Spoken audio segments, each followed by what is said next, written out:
Hey everybody, welcome to another comic book curation live episode. I am Polydub, call me Polly. And joining me as always, Inquisitor 8.1. Quiz, how you doing? Call you Polly? I'd rather call you maybe. Well, most people do just call me Polly, and that's fine. And that was the intention when I came up with the name. But yet some people just they call me the whole thing all the time. So Polydub, let me ask you a question. I know he strikes me as weird. So how you doing, Quiz? Mr. Dub, I'm doing all right. Yeah? Yeah, just a little exhausted from the day, but we'll get through it. All right. And Jack, you bad motherfucker, you, how are you doing? I'm doing all right. I got up at 6 p.m. sleeping off a sinus infection, so really better. Yeah. Are you medicated? I'm medicated. Nope. Meds. Oh. Can't afford that. Oh. There's comics to buy. Okay. Priorities, Polly. Priorities. Yeah, I know. It's true. Yep. So there is something I wanted to bring up to Polly. It doesn't have anything to do with comics, but I wanted to see his genuine reaction. Okay. Oh, right. Yeah. This was a bit on Twitter that I saw. So this woman found these at a gas station, found these bullets on the ground, and I took them home. Research found out they're from an automatic assault rifle. Really? People make me sick. How are you just going to leave these kinds of things lying around, shaking my damn head? Are you sure that they're obviously bits? I hope that's real. Couple of Torx bits, a flathead. I just did you double check on this Emily Noel? Is this a real person? It's been making the rounds on Twitter, and I just saw that, and I had a good belly laugh. And this isn't like a fake ass account from a fake person. I don't know. Well, it's Facebook. An actual account. It's Facebook. I'm not on Facebook. So if someone wants to fact check that and see if it's a genuine person, or if not, yeah. From an assault rifle. I hope it's real. That brings a special light to my soul. Yeah, I know, right? I know people that are this dumb, so that's great. How are you gonna let your bullets get that rusty too, you dumb cunt? Yeah, stainless steel doesn't mean stainless, as evidenced by those high quality bits. Well, obviously they've been there a while, probably from some long ago shooting of a dark-skinned individual by a policeman. Yeah. See how you can just feed the narrative and craft a story around it? You don't even need facts or anything. So we're starting late today, this time intentionally, because there's so many people streaming at the same time. We don't want to. Well, I don't. An actual audience. I don't know. Whoever the fuck is streaming, it's if it's like comic book related, especially it's either Van Skyver and that Umbrella guy are both streaming at the same time. I want to watch that Umbrella guy. So I'm not going to stream at the same time. That's dumb. Yeah. It's and Lords of the Night was streaming. I don't really care because that's just Monkey. Fuck him. But it. You're only on a show every morning. Yeah, I know, right? Kidding. I love Monkey. He knows it. We got it. We need to drag Ranting Monkey on this show for one time because it was like, okay, so I was talking to One Ton Hammer. It was probably a couple months back, and he got a hold of me in Discord and asked what was actually a really sharp question. He said, Polly, correct me if I'm wrong, but I remember reading a comic back in the day where SpiderMan got he was on some alien planet or something, and there was some sort of machine of some kind. It was a really weird, psychedelic looking planet, and this machine churned out his suit like the symbiote, it came out of a machine, and that's where he got his liquid symbiote suit from. It wasn't Secret Wars 8. Right. And I'm like, dude, yeah, that's Secret Wars. And he's like, I knew it. People were saying, because somebody had tried to convince him that no, Venom, now the suit belongs to Venom. Spider-Man never had that kind of thing. What? And I'm like, no, dude, you are 100% correct in your memory. That is not accidentally right. You didn't. Who thinks that the symbiote was purely Venom's first? Who thinks that? People. Dumbasses. Well, yeah. It's even if you've watched the 90s animated show, the Secret Wars thing happened there. It's I just thought it was funny that, like, you know, Hammer held on to this like foggy memory from the past of this comic he had read at some point. And it's like, no, dude, you were 100% right. That's actually pretty accurate as to how Spider-Man got the suit to begin with. It made me think. I want to drag people like Ranting Monkey on because he talks a lot about Spider-Man. I read Spider-Man back in the day, and it's like, dude, just name a comic storyline or something that gave you a flashbulb memory. I don't remember what issue it's from. I don't remember what series. Just, you know, this thing happened and I thought it was really cool. Because if you come on this show, you got to pitch a comic, right? And it's just you name the storyline. I got, you know, there's 3 very, very sad nerds here. We will find out what comic it came from. Excuse you, I'm a very sad, happy thank nerd. you. Pathetic, maybe. Sad, no. Yeah, there's Big Machine. Here's the page right here. Secret Wars 8. Excellent. Found it in a Bleeding Cool article within 30 seconds. God, you had to go to Bleeding Cool for that? I would have went to my own. No, that's just where the full page image came from. It was just the first result I got from Google. But that's what I'm saying. Like, if somebody had read comics back in the day, we can still have them on. It's like, well, I don't read comics currently, so I wouldn't have anything to pitch. Doesn't matter. If you read them back in the day, you name some image, we're nerds, we'll hunt it down for you, and that could be your pitch. You know? Exactly. Yeah. So we got a whole bunch of, wow, where to start today. We got randomness to talk about. I want to talk about one thing first. Let's talk about, of course, comicsgate, because it's an ongoing thing and it won't stop. And let's talk about stalking. Let's talk about the realities of social media stalking.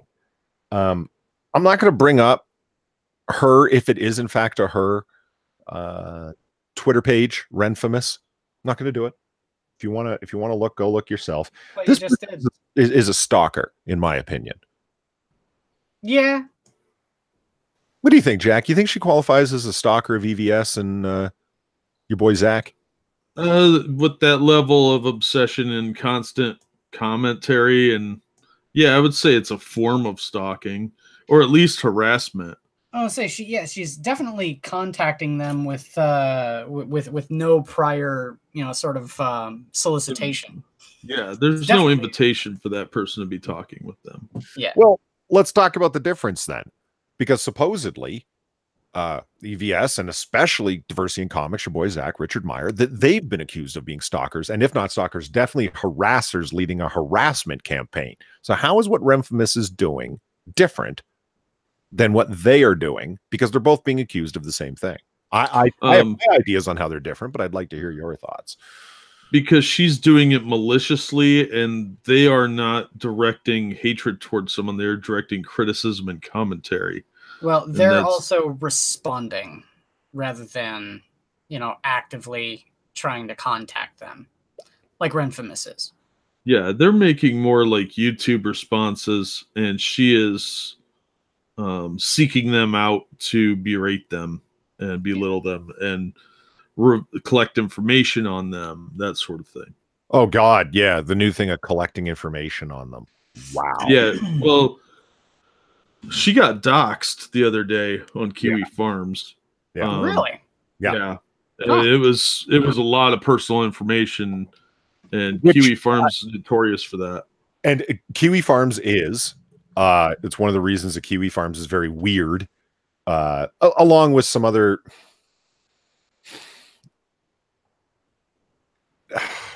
cowboards, 8chan, 4chan, like, it can be really odd. It can also be a lot of fun, but you need to realize there's some doxing will occur there. It will.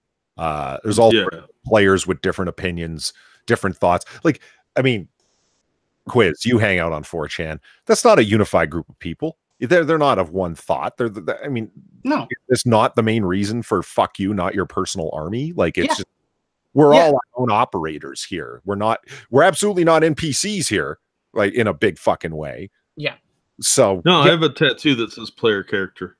There's going to be lots of different views on stuff like that, and if you fuck around and you piss someone off, unfortunately, doxing might happen. She got, if she is in fact a she, because I've just, okay, fine, she, Renfamous is saying like where comicsgate is supposedly anti-doxing and they're supposedly anti-harassment. Where's all the outrage for this? Why aren't they mad because I got doxed? And it's like, okay, you know what? I'm a strong supporter of comicsgate, Remfamous, and you being doxed sucks. It fucking wrong. You shouldn't be doxed. Nobody should. Do you guys agree or disagree? Absolutely. Yeah, no one should ever have to worry about being doxed, period. Regardless of how repugnant they are, like Renfamous. Yeah, I think she's agree. A person. I think she's a half player. She's not a comic book pro. Never has been. This is what she is a has-been. I used to be a right-wing person. I used to post all this stuff, and Remfamous, no matter how many times you joke about the like straight up homophobic, and that's not a word I use randomly or throw around without thought. Like, dude, you read that shit, they're gonna be burning down churches and all. Like, she is not a fan of the gays in a huge way. And now tries to joke about it that I used to be a right-wing shitbag. That's why I understand these right-wing shitbag comic skaters so well. It's like, yeah, your target used to be the gays, and now your target is Comicsgate, and connect everything to Comicsgate. Comicsgate, apparently we're all MAGA supporters because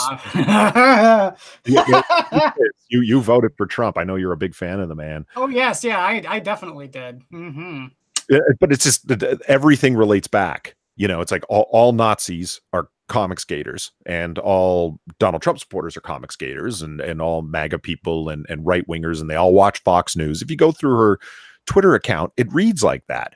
What strikes me as odd is that she isn't a comics pro. You guys have heard me say before, if you're a comics pro, but you're not a senior editor. If I was a senior editor watching some of these comics pros on Twitter, I would email them or call them and say, look, you have a deadline for the first 10 pages of this comic book, and that deadline is 3 days from now. You've tweeted 3 times an hour for the past 4 hours. Are you drawing right now? Because you've got to get back to fucking work. Yeah. You've got a fucking deadline coming up, and I have evidence that you're not working. How? Because you've tweeted 3 times an hour for the past 4 hours. Well, that's why you usually see writers doing this. Most of the people that are involved in anti-comicsgate stuff are the writers, because you can crank out a script in 3 or 4 days. It's not like they're polishing this. Yeah, it's not like they have multiple drafts either. That's pretty evident. Yeah. Another thing too is that if they're not apologize and don't mean you, buddy. Oh no, Jim's not the one that's sitting there tweeting like 5 or 6 times, an hour. Well, that's true. You did make a claim. It was the certain writers who are. Yeah. I wonder if you can make a connection there. Would we be able to create a correlational study to show? Here's the writers. Here's their low quality writing, and lo and behold, they tweet a lot. Yeah. Look at how often Gail Simone tweets, and look at the quality of Domino. Yeah. Excellent point. Yes. Well, the other thing too is editors too. Editors are the other ones that tweet all the time. Yeah, it's not like they're doing their job. I mean, they misspelled calendar on the 2014 calendar. It still cracks me up every time I think about it. I didn't misspell the thing that it is. That's so bad. Did no one spell check it? Since we're talking about stockings and vaginas in chat, we'll just we'll throw up our thumbnail there. There you go. Something to stare at. Ooh. Gentlemen in chat. Oh, that is so sexist. Yeah. Sexy. You said it wrong. The phrase is sexy. Oh, yeah, that'll happen. Did you ever read Gen 13? I was never a fan personally. No? Not even with Miss Fairchild here? Well, I own porn. I was an adult when that came out. So no need to. Girl I went to high school with was in an issue of Hawk around that time, and I had to track that down.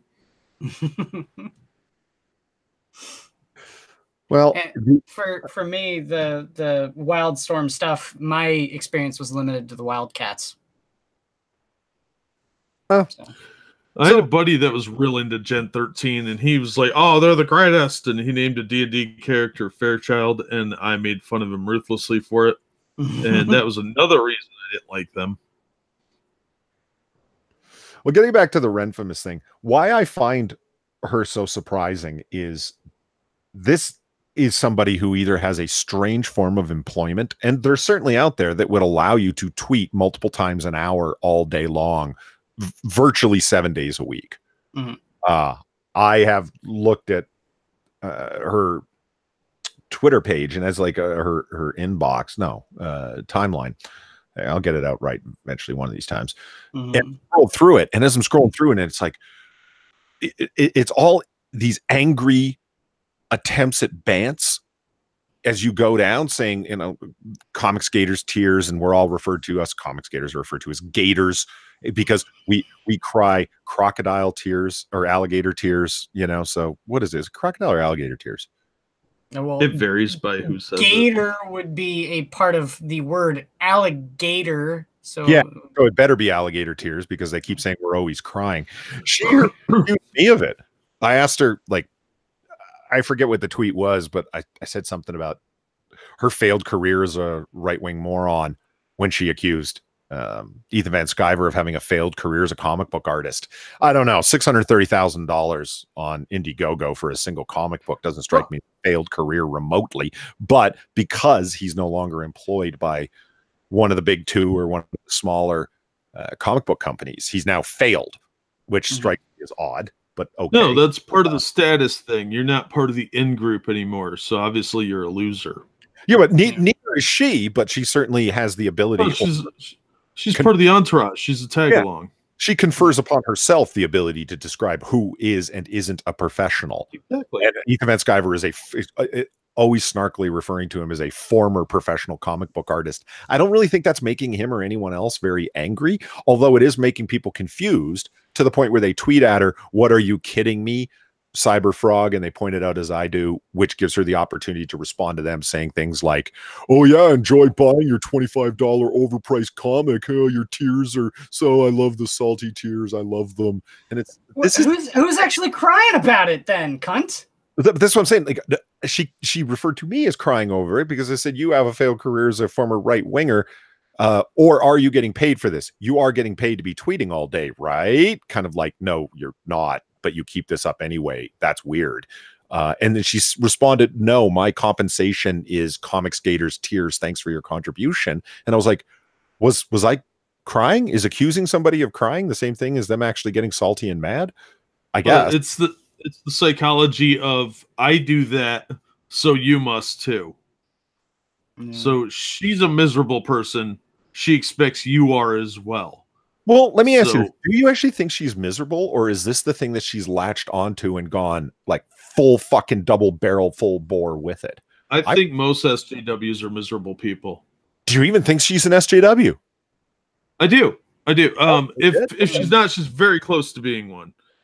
I don't know. I do think that she probably is SJW.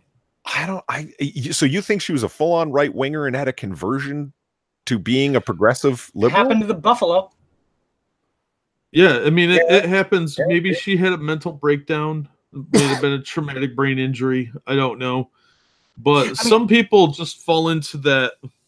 They need something. Johnny Hellcat said she's gone Laura Loomer. Laura Loomer is exactly the same thing, only in the opposite direction. I find it odd because, like, not only was she doxxed, but her husband as well. And leaving all that information out of it, because doxing is garbage. You shouldn't be doing it. Yeah. It's an ugly game you can't win, so don't do it. Yeah. Nobody wins in it. Yeah. But she did say, her husband, like in reference to part of the doxing, and I thought, you're married?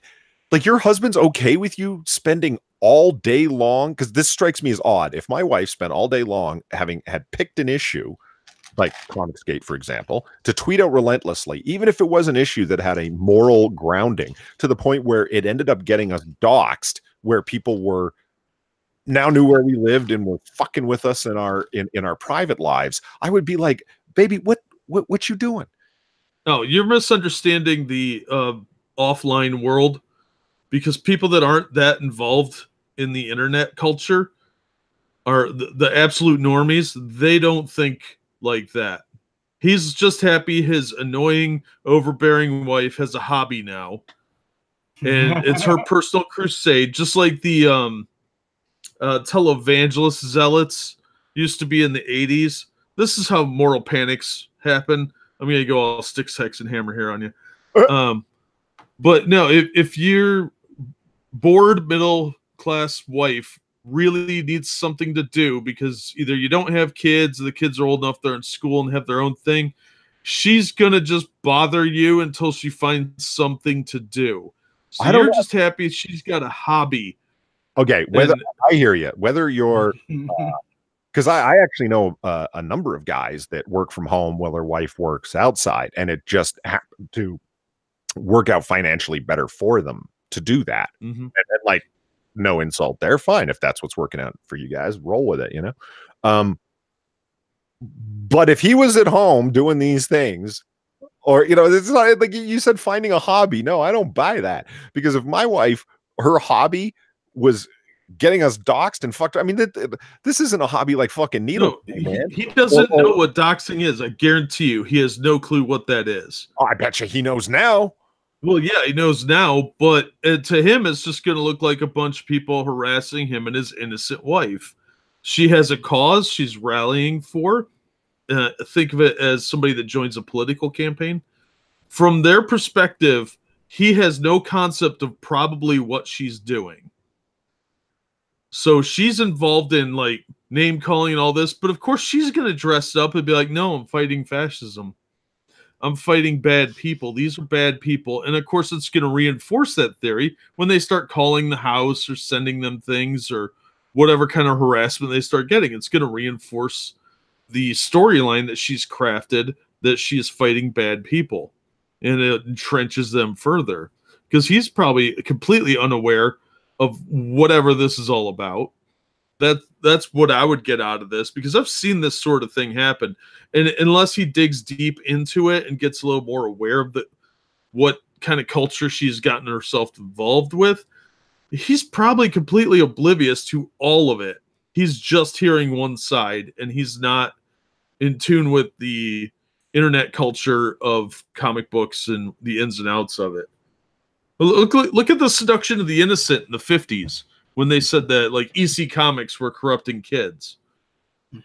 It was the same. That's how we got the Comics Code Authority, because people freaked out and it was a one-sided view, and they pushed that narrative into the mainstream, and that's what everybody picked up on. And if this guy went out and looked up comicsgate online, what's he going to find? All the articles from like Bleeding Cool, things like that, saying how awful and fashy everybody is, to use their term. So I can see where this guy probably is completely unaware of the fact that she's the shit stirrer and she's the one causing problems, and somebody didn't like it and doxed them. And of course now there's blowback, but it just reinforces the narrative. That's just my take on it. No, that doesn't strike me as an unreasonable take. I just popped over to my Twitter, which is simply @_polydub if you guys want to follow. Plug. Actually, it's @poly_dub. Is that what I said? No, you said @_polydub. Sorry, poly_dub. Somebody had already taken polydub altogether. Whoever that fake ass is, I'm not happy with it, but you know, stealing my shit. Well, at least you're the #1 polydub on YouTube now. I am. That guy who hasn't posted in forever. Son of a bitch that he is. Well, there is a people have commented me, and I found it myself. There is an entire subgenre of Polynesian music that's like related to dubstep, and it's called polydub. That's really where you got your name. Don't even try and lie to us anymore. Yeah, I know. We know this.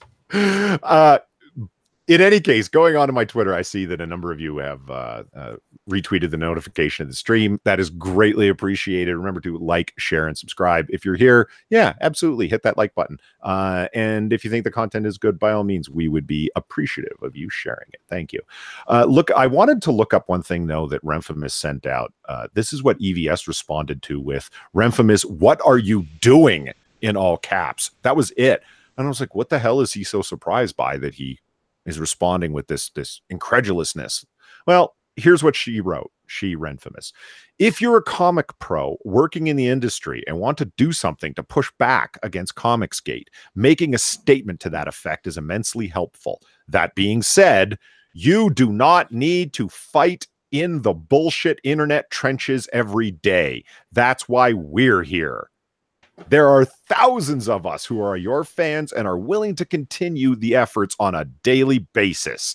We do this because we love your work and don't want you to compromise your jobs or your sanity dealing with the shitty people every day. If you get fired or burned out, we all lose. She's asking for information. DM me with information, she says in another tweet. And this is the whole point. Send me stuff. We're in the trenches. And it blew me away so bad that she used the word trenches that I tweeted back to her, keeping in mind that the bullshit in the trenches was started by some comic book pros confusing comics and real life politics with their rancid crap. You, Renfamous, are a non-producing bottom feeder. And she is like, she like, I love how comics pros who are part of Comicsgate that produced Red Rooster, the new Earthworm Jim, Cyberfrog, Iron Sights, the list goes on. These people are being called bottom feeders. What are you talking about? They're producing comics. They were told, if you don't like comics, go produce your own. Okay, they have. What are you producing? This is a war. This is a moral crusade against bad people. You can't see them as humans. See, no, it's a war tactic. They're dehumanizing the enemy. Yeah, it's depersoning. Yeah, it's so that you don't feel bad about the horrible things that you do to them. Yes, Jack is absolutely right on that. They deperson you so that they don't have a moral conscience or conscience about the horrible things that they do and say. Yeah, it's righteous then. Yes. I mean, she's certainly fired up about her righteous anger, and there are people that are paid opposition. Come on. This is not a mystery to anybody who's taken some classes in advertising or thought about how advertising and promotions work, paid assets in media either through direct money or through what gets called consideration to write certain articles, say certain things. Everyone who's on YouTube has seen it. Paid promotions. Where so I like this product because I used it and it was okay. Yeah, but there's 10 other products that are similar to it. Why are you recommending that one? Because either through considerations or through cash payments you've been paid to. And I don't even think there's anything wrong with people taking promotions. The point is, promotions also happen in the way of politics. There are political people on YouTube, there are political people on Twitter that are paid to send out certain messages to bolster political images and to shout down the other side that is presenting a political message that they don't want getting out there. Anyone who's ever heard a political radio ad, where it's like, did you know that Jane Johnson's opponent once passed this law that allowed more criminals on the streets? Do you really want to vote for them? No. Vote for Jane Johnson for Congress. Like that kind of thing. We've all heard ads or seen TV ads of that sort. Yeah, it's not any different on social media, guys. And I'm probably telling you things you already know, but some people don't think that. They're like, no one's taking money just to say bad things about the opposition. What, are you fucking kidding me? Yes, they are. And I think Renfamous for $50, I'll badmouth you right now. 50? That's all it would take? I could see you for a $2 super chat calling me every name in a book, man. No, only what they tell me to say. I'll be creative for 50. It's nothing personal. I still like you, but they gave me money. It's not personal. So you got the bearing defense super chats. Yeah, that's Monkey was pushing me the other day to start Streamlabs, and I'm like, I don't know. Isn't it more embarrassing that when you have a Streamlabs set up and you never get a donation? I think that's a worse outcome than actually anything. Maybe, but you go on Monkey's morning show a lot. Somebody might give you money for that because he's got a lot of viewers, whereas we're really small time here on this show. Well, Monkey's willing to put up with me on his morning show. That's true, but those donations go to Monkey, not to me. No, not if you have a Streamlabs too. Oh, I see what you're saying. If I put my Streamlabs in his chat. Yeah, I get you. Yeah, it's possible. I don't know. Get a lot of people calling me a fag over there. I'm not sure why. I think they're just trying to get me mad. After I said I liked hip hop, man, I had never been called gay so many times in my life. I was like, yeah, I like hip hop. And it was, oh, you're gay, man. It's gay. It was weird. It was. I'm going to plead the fifth. Because Jack wasn't over there questioning my heterosexuality after that. Not at all. So what do you guys want? We have some options here. Did you want to talk about Starfire and her? There, Shady, call me a fag. Nice. I've got top chat turned on. Maybe I should turn on live chat. And it's like, oh my God, it's full of F-bombs. And he did call you a fag, but then it was deleted by the Google moderator team. Thanks, Google. Oh, yeah. Oh, yeah. Holy crap. Holy shit, that was weird. That happened in live. Yeah, they got Mustafa too. We can't even look at it. That was fucked up. And Mustafa's like, hey, what the hell? What the fuck? I was like, yeah, Mustafa, post in Pilates server what you said. Because I kind of want to see what you said. And what the criteria was for Google to nuke it. Yeah, it was. I clearly saw it, and it was just gone. Excuse me, nigga.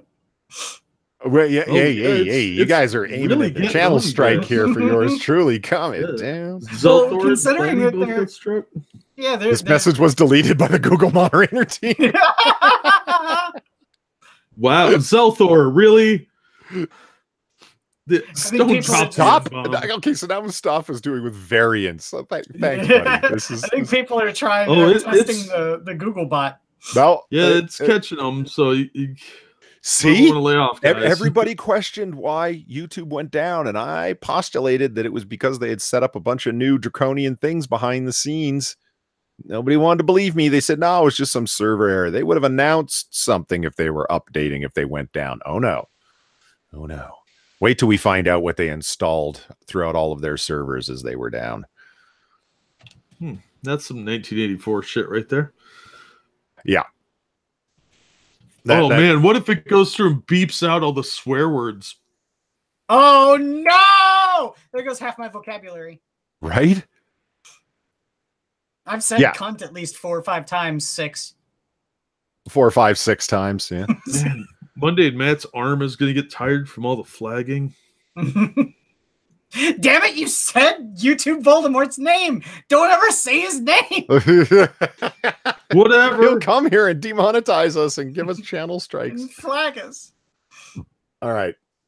So let's talk about this. Surefire and Raven, they get more accurate costumes revealed. Surefire? Starfire. What did I say? Did I say Surefire? You said Surefire. Yeah. I said I was medicated, and I wasn't kidding, damn it. Look at that photo. They look like a bunch of homeless kids. They not only look homeless, I just think they look goofy as fuck. Like, this is a straight up, like, not production photo that somebody took, like, off behind camera. This was intended for distribution as here's our team. And look at the team. I love the guy on the far left. He's like, yeah, I'm high. I'm not even supposed to be here. Man, they all look like teenage prostitutes from like a rescue special.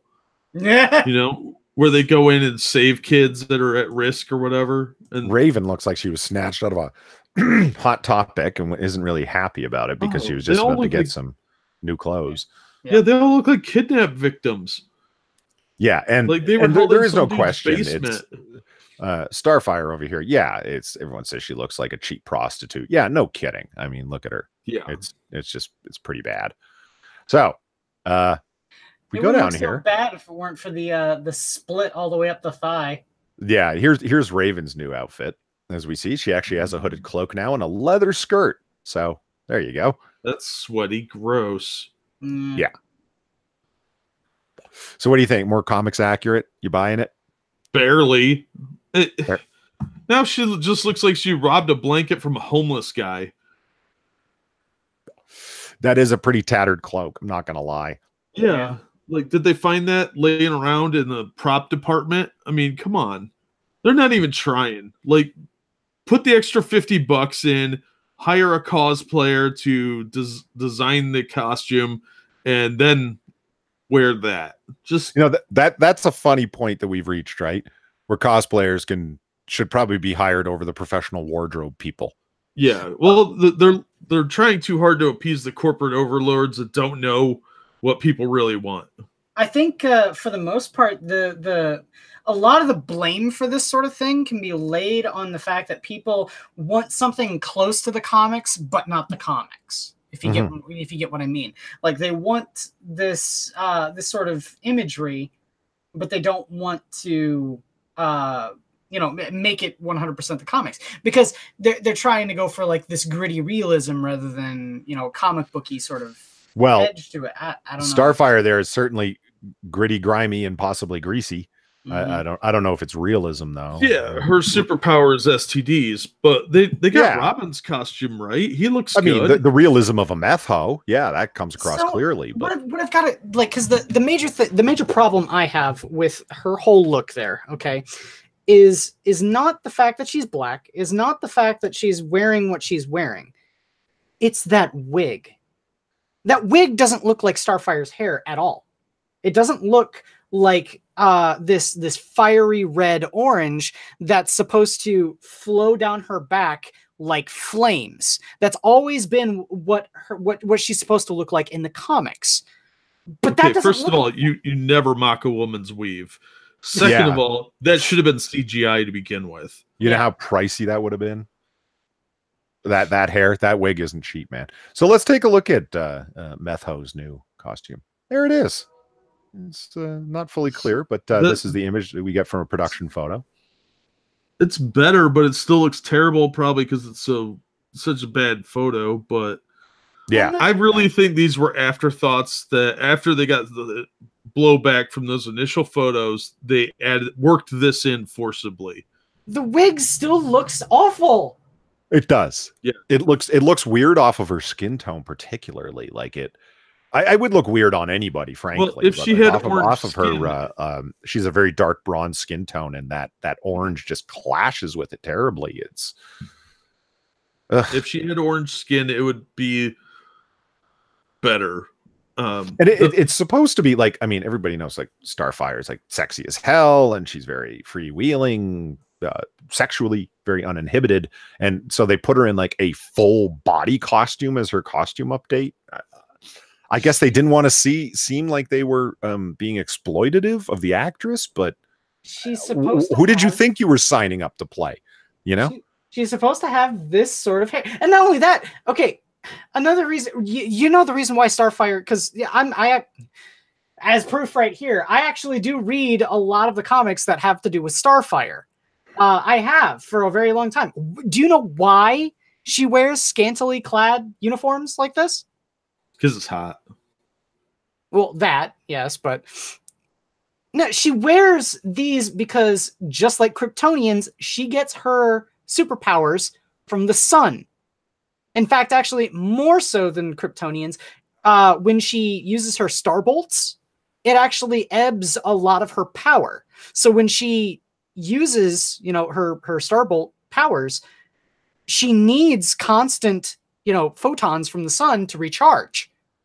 That's the reason why she wears such revealing outfits. And another thing too is that in the comics, her day job was as a model, namely a swimsuit model, where she could have photos taken of her in revealing outfits in the sun. Well, these are hate facts. See, now she's a cheap crack whore, and yeah, I don't know. That it shouldn't be that hard to copy the imagery from the book. Red hair, orange skin. Cosplayers do it all the time. There's even black cosplayers that look really, really good. Oh, absolutely. Starfire. But they probably could have hired them cheaper.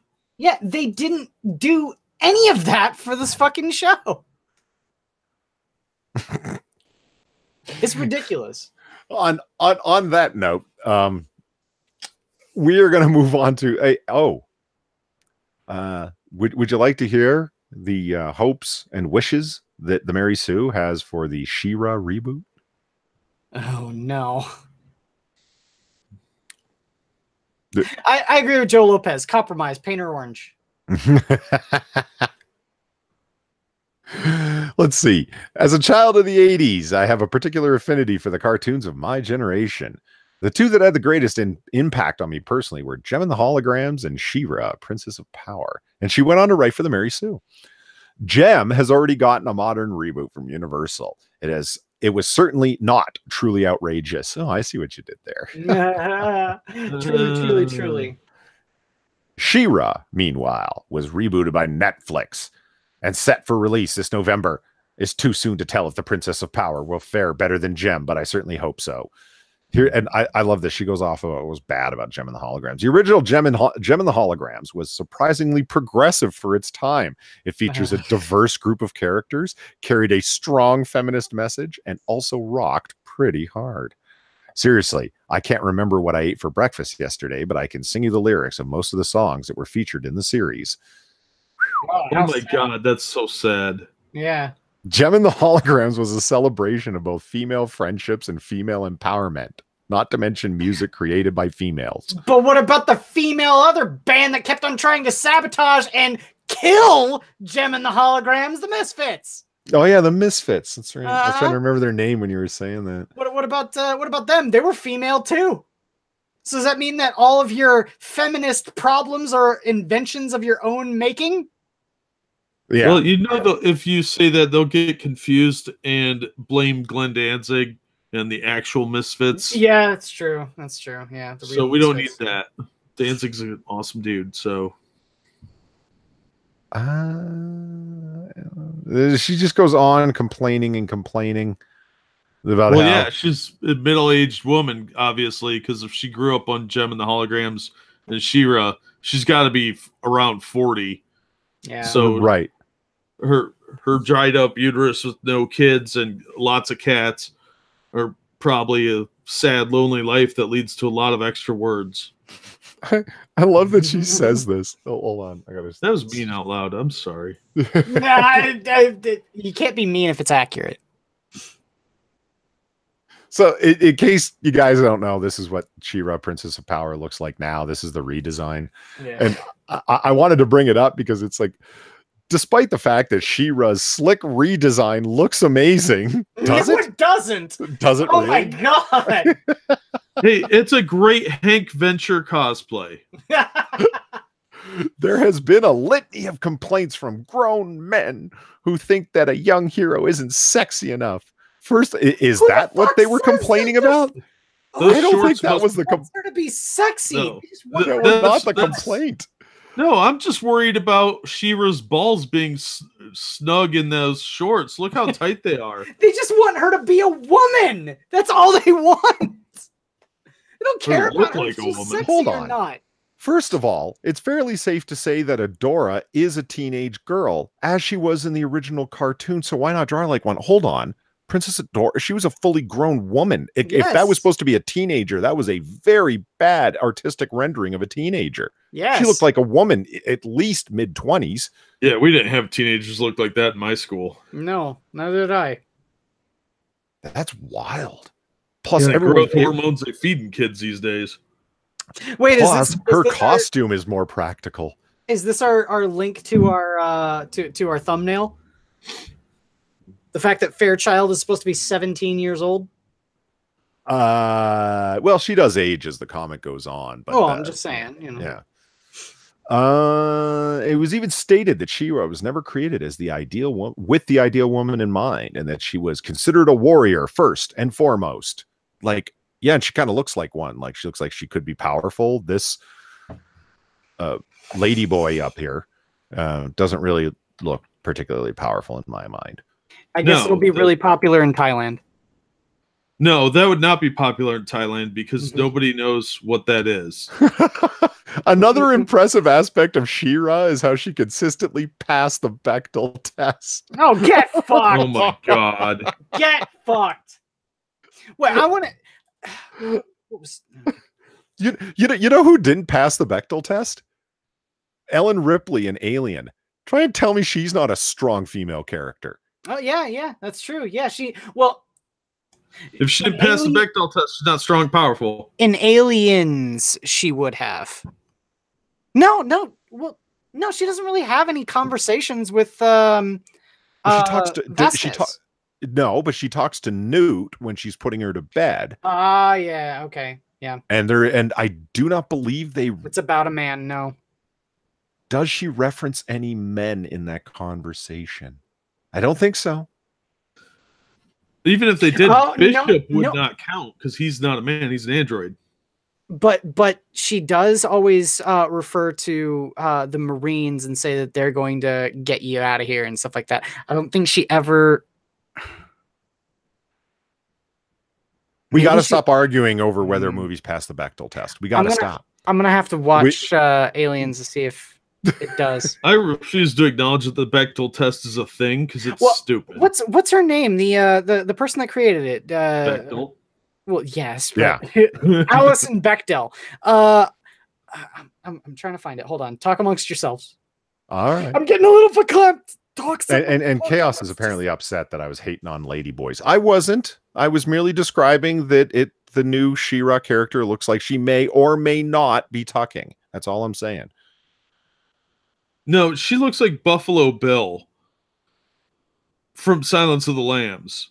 Like it's a disturbing image because it's incredibly androgynous. It's not at least a Ladyboy is trying, whereas She-Ra does not look like she's trying at all. We can all appreciate the effort if you're putting an effort forth. If you're not, you look like She-Ra.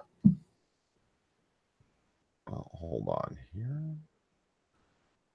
We have a Ladyboy hero. It's a comic called Alters. Chaos believes that we need a Ladyboy hero. I'd be fine with that if it's written well. I don't care. But yeah, I mean, this androgynous shit's just going to confuse kids. It's if the only thing about the character is the fact that they're a Ladyboy, kind of like America Chavez, the only thing about her is that she's a Latina and that she is a lesbian. She doesn't really have. There are other things that are said about her, but they're always complimentary to the character about how powerful people telling her how powerful she is, how wonderful she is, how much of an independent soul she is, and so forth. I would, if she's not a Mary Sue, what is America Chavez? Holy crap. So yeah, they're hoping that it's going to be over at Mary Sue. They're hoping that it's going to be a rip-roaring success. Yeah. Well, I mean, you can still get fucked. I don't give a shit. It's not going to be the success they want it to be because they have no concept of character building. It's just identity politics.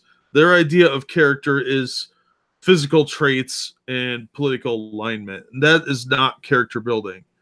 No. I would actually rather be a Ladyboy hero if they would just commit to it and give the character a good background and make it interesting. But they don't do that. They're just too lazy about it or uninspired, I guess. As evidence of Mary Sue is notorious, at least notorious in my mind, for finding things to complain about.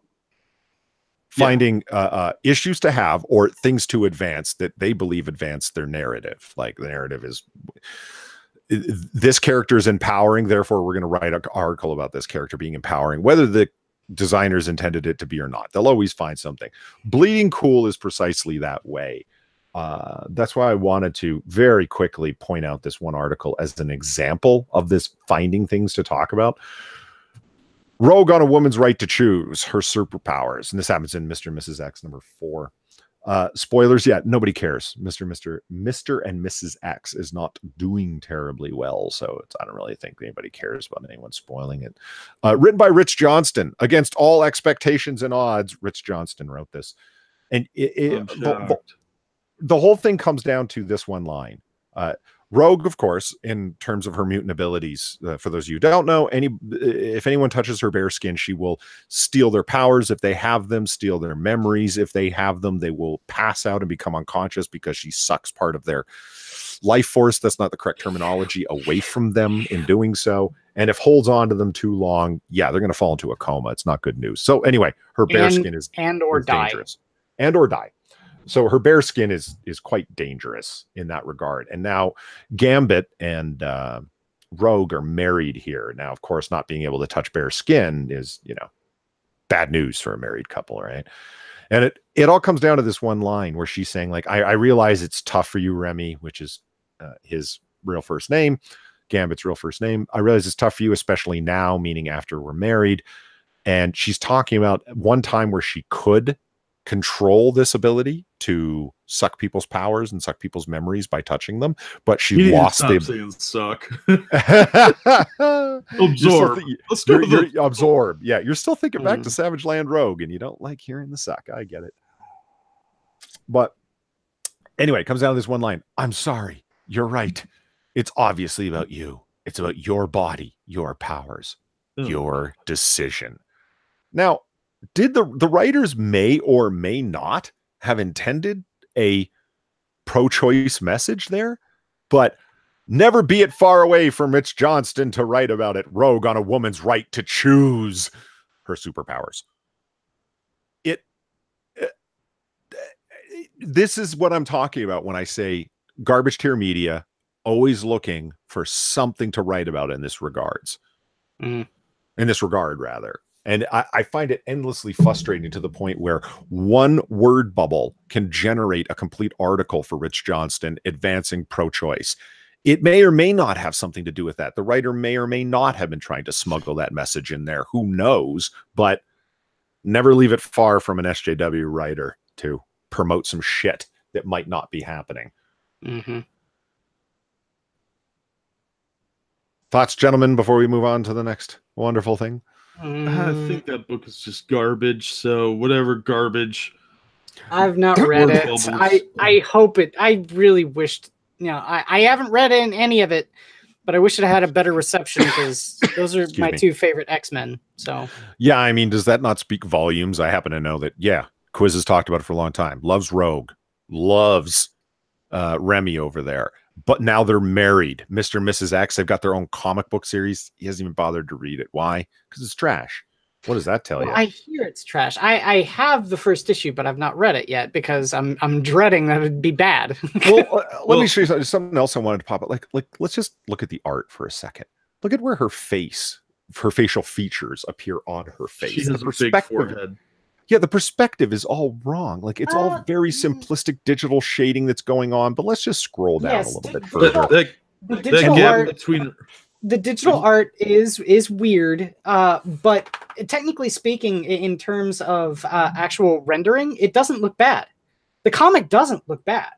I would argue that it does look bad. The downs.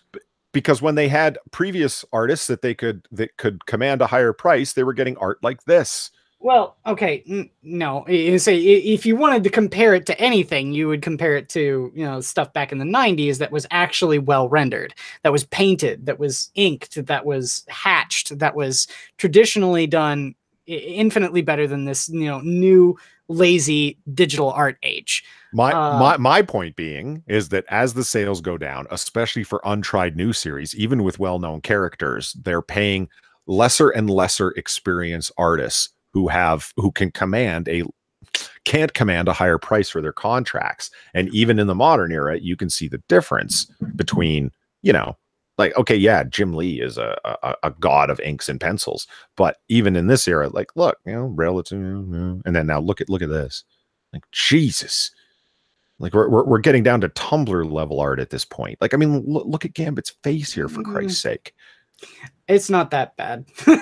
It is. His face is entirely constructed off of digital shading. He doesn't really have any features to speak of here.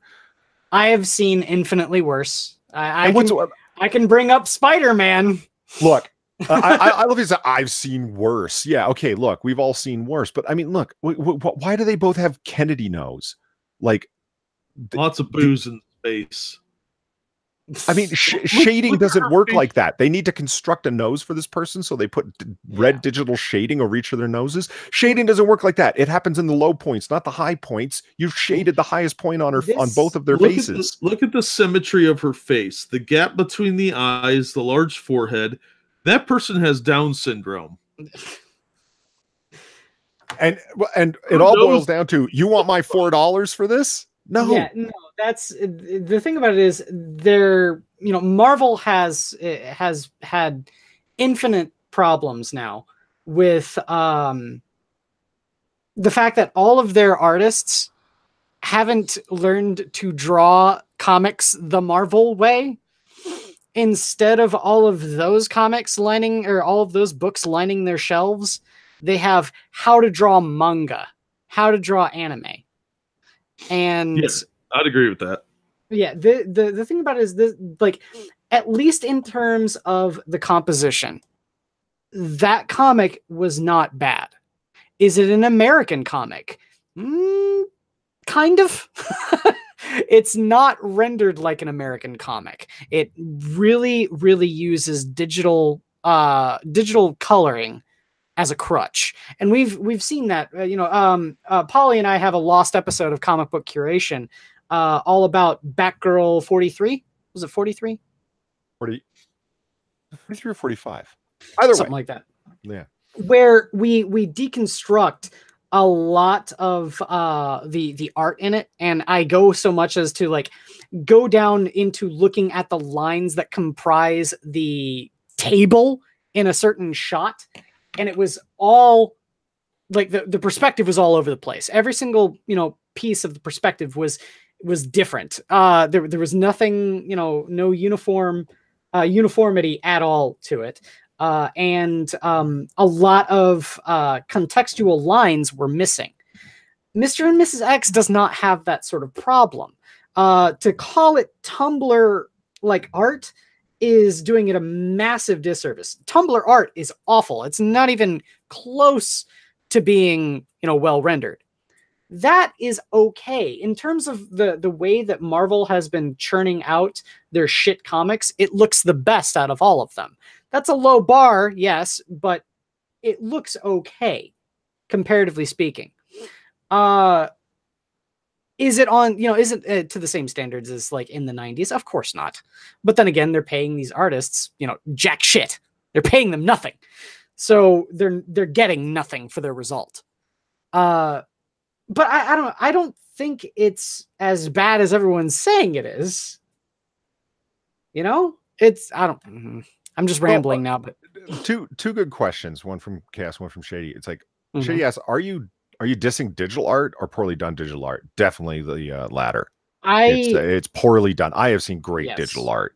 No, it's poorly done where using some of the digital shading techniques that are possible to sort of get pages done quickly, or at least that's how it appears.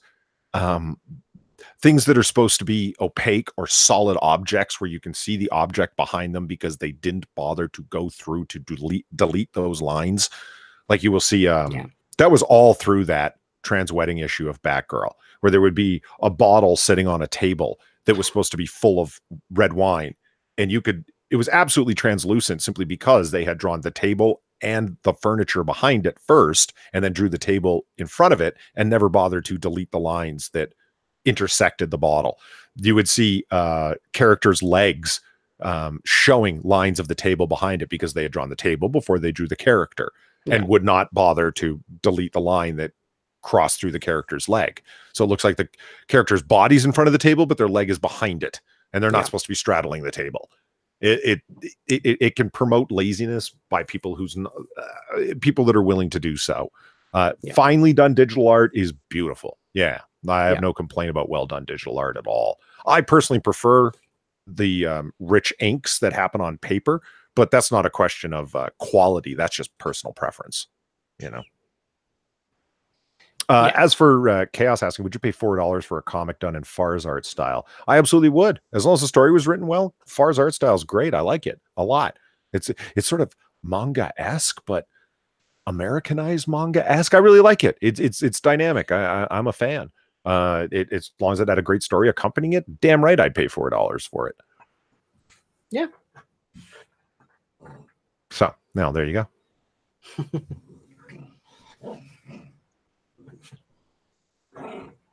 Well, I step in and you guys get quiet. We have a female contingent that has arrived. The Sausage Fest is no more. And Jake is angry about it. Well, it's just, So this just means I have to take put it. underwear on? Oh, okay. Wait, would you say what? What? Nothing. I didn't say it. Pants Of on. course I have underwear on. Pants, on the other hand, that's a different story. Pants are patriarchy. Pants Yeah, are that's asking for a lot. Patriarchy. Yeah. Yeah, Gregory Something like Hurst that. brings up a good example. It's like Dawn of the Planet of the Apes CGI versus Mortal Kombat Annihilation CGI. Yeah. Well, you know, one thing I'll complain about is that people act like it's always relevant to era, like the year the movie came out. And it's, if you look at the CGI in the final fight scene between Monger and Black Panther, it looks like a poorly done 90s cartoon in 3D animation when they're twirling around each other and fighting. My God, does that look bad for a Really? Oh yeah. It happens quite quickly, but if you watch it on like home video, it's a little bit more difficult to detect in a theater when everything's loud and everything's moving fast and it's much larger on the screen. But yeah, that final fight scene between the two of them, there's no human actors involved in it. It's a completely CGI'd fight scene, and it shines through as just like, my God, what outside studio did you hire to do this? And don't hire them again. It looks awful. Yeah, it's it's the sort of thing that I think of immediately as soon as you brought that up is stuff like The Flash, the TV show. Like there's sequences in it where they go and like show Barry jumping, in slow motion across things, going at super slow motion because he's using Speed Force, blah, blah, blah. And it looks CG, you can tell, and it looks kind of bad. It gets a pass because it's on TV. It's not a big budget movie. Well, Black Panther is on Netflix now, so Have you watched it? I have not added it to my list to watch it because it's one of the few Marvel movies I haven't actually seen in theaters. But No, it's pretty good. It's pretty good. The hype around it is destructive to it, in my opinion, because you go in expecting the story's good, the characters are good, most of the acting is, with the exception of Monger, T'Challa's acting is great. He's the best thing about it. He really pulls it off excellently. That guy's got a lot of charisma, fills the screen. Yeah. Some of the lines are a little corny, but yeah, get over it. Overall, it was good. But it's the first black superhero movie, Polly. Directed by someone who's black, and most of the directorial staff was black, and it proves that black movies can be successful. And it's like, oh, shut up. This is what I mean when I say destructive to it. Just don't worry about Blade and Spawn and Steel. Hey, Meteor Man. You stop. Meteor Man. Oh yeah, let's not forget Meteor Man. It's the first black superhero movie. Stop it. Yeah, but and the apologies, the apologetic statements for that came out almost immediately, where they're, well, we men of the modern era where, shut up. You didn't even know. And that's what bugs me, is the idea of it. Like, it's a black movie made by, and it proves it can work. And it's like, there's the bigotry of low expectations. What, you thought it was going to suck simply because it was all black people making it? It's, why don't you just judge it as a film? And I do. It's better than fucking Ant-Man. It's not as good as Captain America: The First Avenger. It's not race related. It's enjoyment of the story related. What is your problem with Ant-Man? I don't know. I just found it lackluster and kind of boring. That wasn't bad. I didn't dislike it. Lackluster and forgettable, like the actor that played Ant-Man. Paul Rudd. Yeah, Paul Rudd's lacking some charisma, man. He really is. I just have a thing for heist movies in general. I don't know. You have a thing for heist movies? Oh yeah, I love. I adore heist movies. What are you talking about? Clearly, you don't like superhero ones. And Zelthor's in all caps mode. Ant-Man was awesome. Don't get me wrong. It was worth the price of admission. I saw it in the theater, and I was happy that I did, and my money felt well spent. It was worth the price of admission for me because I didn't go. It wasn't for me because I had to leave halfway through because somebody hatcheted somebody in the face. Actually, what? Yeah, I was in Tennessee, and when I went and saw it at the theater where it's a multiplex, and some guy came in with an axe, made the news. Hatchet. And, hold on, I'll find the article. Wait. Seriously? Yeah, it was in Nashville. This isn't a joke. Well, you look up that article. I mean, I got like Ant-Man was awesome, and Shady's backing him up, and Zelda is telling me to suck his dick now over it. And it's like, guys, we can have reasonable civil debates over this. My favorite You're wrong, but I mean, well, it's just my favorite Marvel movie is Captain America: The First Avenger, and they're like, it was okay, but it's not the best of them all. Hey, we all have different opinions. Get over it. Shit. Hatchet wielding man attacks Tennessee movie theater before being killed by police. Wow. Ask your opinion of this film. No, I missed the last like 15 minutes of the movie because of this. Because an axe murderer came in and tried to kill someone. Yeah, it didn't kill him either. It was just, that's just no pride in the workplace right there. So he was simply armed with a hatchet? Wait a minute. Now I see a gun. He had a hatchet and a gun. Oh, all right.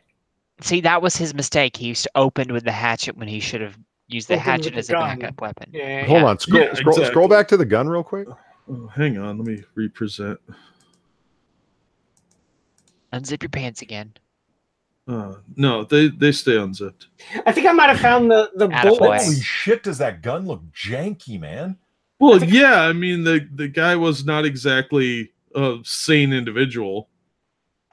Like it's a 1911, but it looks like he kept it in his backyard under dirt, like, and it's all busted up. Look at his hatchet. Oh my God! Look at his hatchet. Jesus Christ! Did this guy come from like the Civil War to kill someone?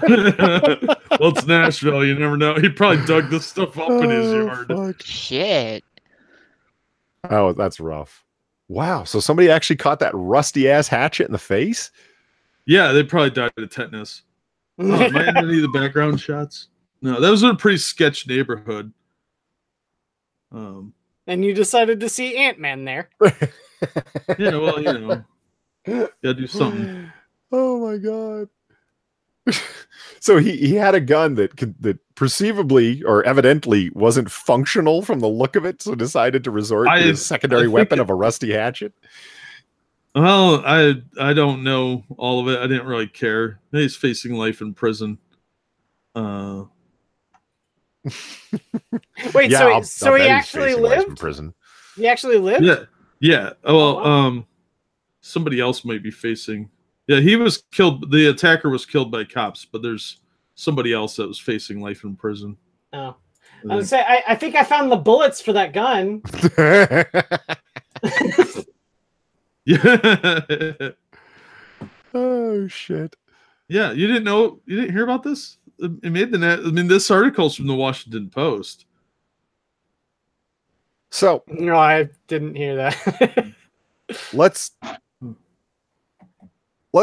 talk about Mark Zaid and Mark Waid for a quick minute before we get on to our comic book pitches, hoping that our female contingent has her own pitch. Are we not going to talk about what we named the stream after? Oh, of course we are. Yes. No, let's do that first, by all means. Sexy Venom. Yeah. This is from the Daily Dot. We've got the horny history of Marvel's Venom. I think I saw this article a while back. The new Venom movie arrives at a perfect time for monster fuckers. The last few years saw an unexpected convergence between sincere monster erotica, hello Guillermo del Toro and Amazon's vast platform of werewolf ebooks, and absurdist memes about wanting to bang Pennywise the Clown. Into this landscape arrives a sweaty Tom Hardy, readily engulfed by a ravenous beast with a gaping, slavering mouth and a prehensile tongue. The tongue was the predictable focus for the first wave of horny Venom jokes. But compared to the characters like Pennywise, Venom's sex appeal goes a little deeper. Marvel's Venom comics have a long history of erotic horror subtext, coupled with an unexpected romance between Venom, an alien symbiote who physically and mentally bonds with its human host, and Eddie Brock, Tom Hardy's character in the movie. And that tongue, though, I mean... That tongue, yeah, but look at those teeth. Hey, you're talking to somebody who actually thinks Melina from Mortal Kombat is hot, so... yeah, the teeth, but that body and that tongue, I could work with that girl. Just put a paper bag over the head. As a quick little side note, everybody who's in chat, if you haven't already and are so inclined, feel free to hit that like button and share with anybody that you might want to let know we're streaming and having fun. Go ahead, Quiz. Venom started off as a Spider-Man villain, an alien who disguises himself as a new Spidey suit and bonds with Peter Parker, giving him extra powers. Naturally, there's a catch. The Venom symbiote begins to control Peter's body without his knowledge until Peter figures that out and escapes. This set the tone for Venom's subsequent appearances, which often function as Dr. Jekyll and Mr. Hyde style psychological thrillers. Numerous characters have shared their body with Venom in exchange for inhuman power, and the differences lie in how each character reacts. Peter Parker sees Venom as a horrifying, invasive force, while others like Flash Thompson, a Black Ops agent, and Lee Price, a criminal villain, seek to control Venom's power for their own ends. Eddie Brock is the best-known Venom host, forming a complex relationship with the symbiote. In some storylines, it's explicitly romantic. Ooh. Last year's Venom series attracted attention for its romantic overtones, but before I get into that, let's go back to the start. After Peter Parker escaped the Venom symbiote in the mid-1980s, Eddie Brock became its second host. They bonded in more ways than one. Venom was obsessed with Spidey because Peter rejected him, while Eddie Brock was a disgraced journalist who blamed Spider-Man for the death of his career. They found each other at a low point in each of their lives and joined forces to get revenge on Spider-Man. Eddie's Venom soon became a hit character and prompted Marvel to publish a solo series that revamped him as an anti-hero, Venom: Lethal Protector. Lethal Protector loosely influenced the new movie, beginning with Eddie moving to San Francisco to have a clean break from Spider-Man. There, he and Venom used their shared powers for vigilante justice, balancing Eddie's desire to do good with Venom's manic lust for violence. This comic cemented the idea that Eddie as Venom's true partner, contrasting with innocent victims like Peter Parker and villains who want to exploit Venom's powers for maximum carnage. That was after Lethal Protector. Oh, man. Eddie was conflicted about Venom's bloodthirsty nature, yet he's addictively compelled to stay on as the symbiote's host, referring to Venom as his other, his significant other, his other half. It's twisted but often sympathetic love story, going hand in hand with a long-running subtext of erotic horror. To put it bluntly, Eddie wants Venom inside him, and vice versa. Well, Peter Parker had already experienced one alarming transformation when Venom came along. Eddie was desperate to gain a source of unnatural physical strength. He initially introduced as a crop top wearing bodybuilder, pumping iron to distract himself from angst. I'm almost glad my father and I are estranged. I developed my muscles to impress him, but even with your alien power, we're helpless. Father would be ashamed of me. Again. The Venom comics are a handy illustration of how horniness is in the eye of the beholder. Venom and his fellow symbiotes are generally portrayed as a straightforward monster villains, and they're definitely not sexy by typical standards. However, there's an undeniable link between body horror and sexuality. As you know from the obvious phallic imagery in the Alien movies, some comics acknowledge this pretty blatantly, like panels with Venom and Hawkeye. What's on your mind, Norman? Ew. All right. Conceptually speaking, Venom is a collection of monster erotica tropes. He's ravenously hungry, but can be tamed by the right person. He penetrates and envelops his victims' bodies, tempting them to do dark things. He's a walking vor fetish with a giant slurping tongue. He's super strong and likes to pick people up with his tentacles. Basically, if he didn't star in a family-friendly Marvel superhero comic, he'd probably find steady work in hentai porn.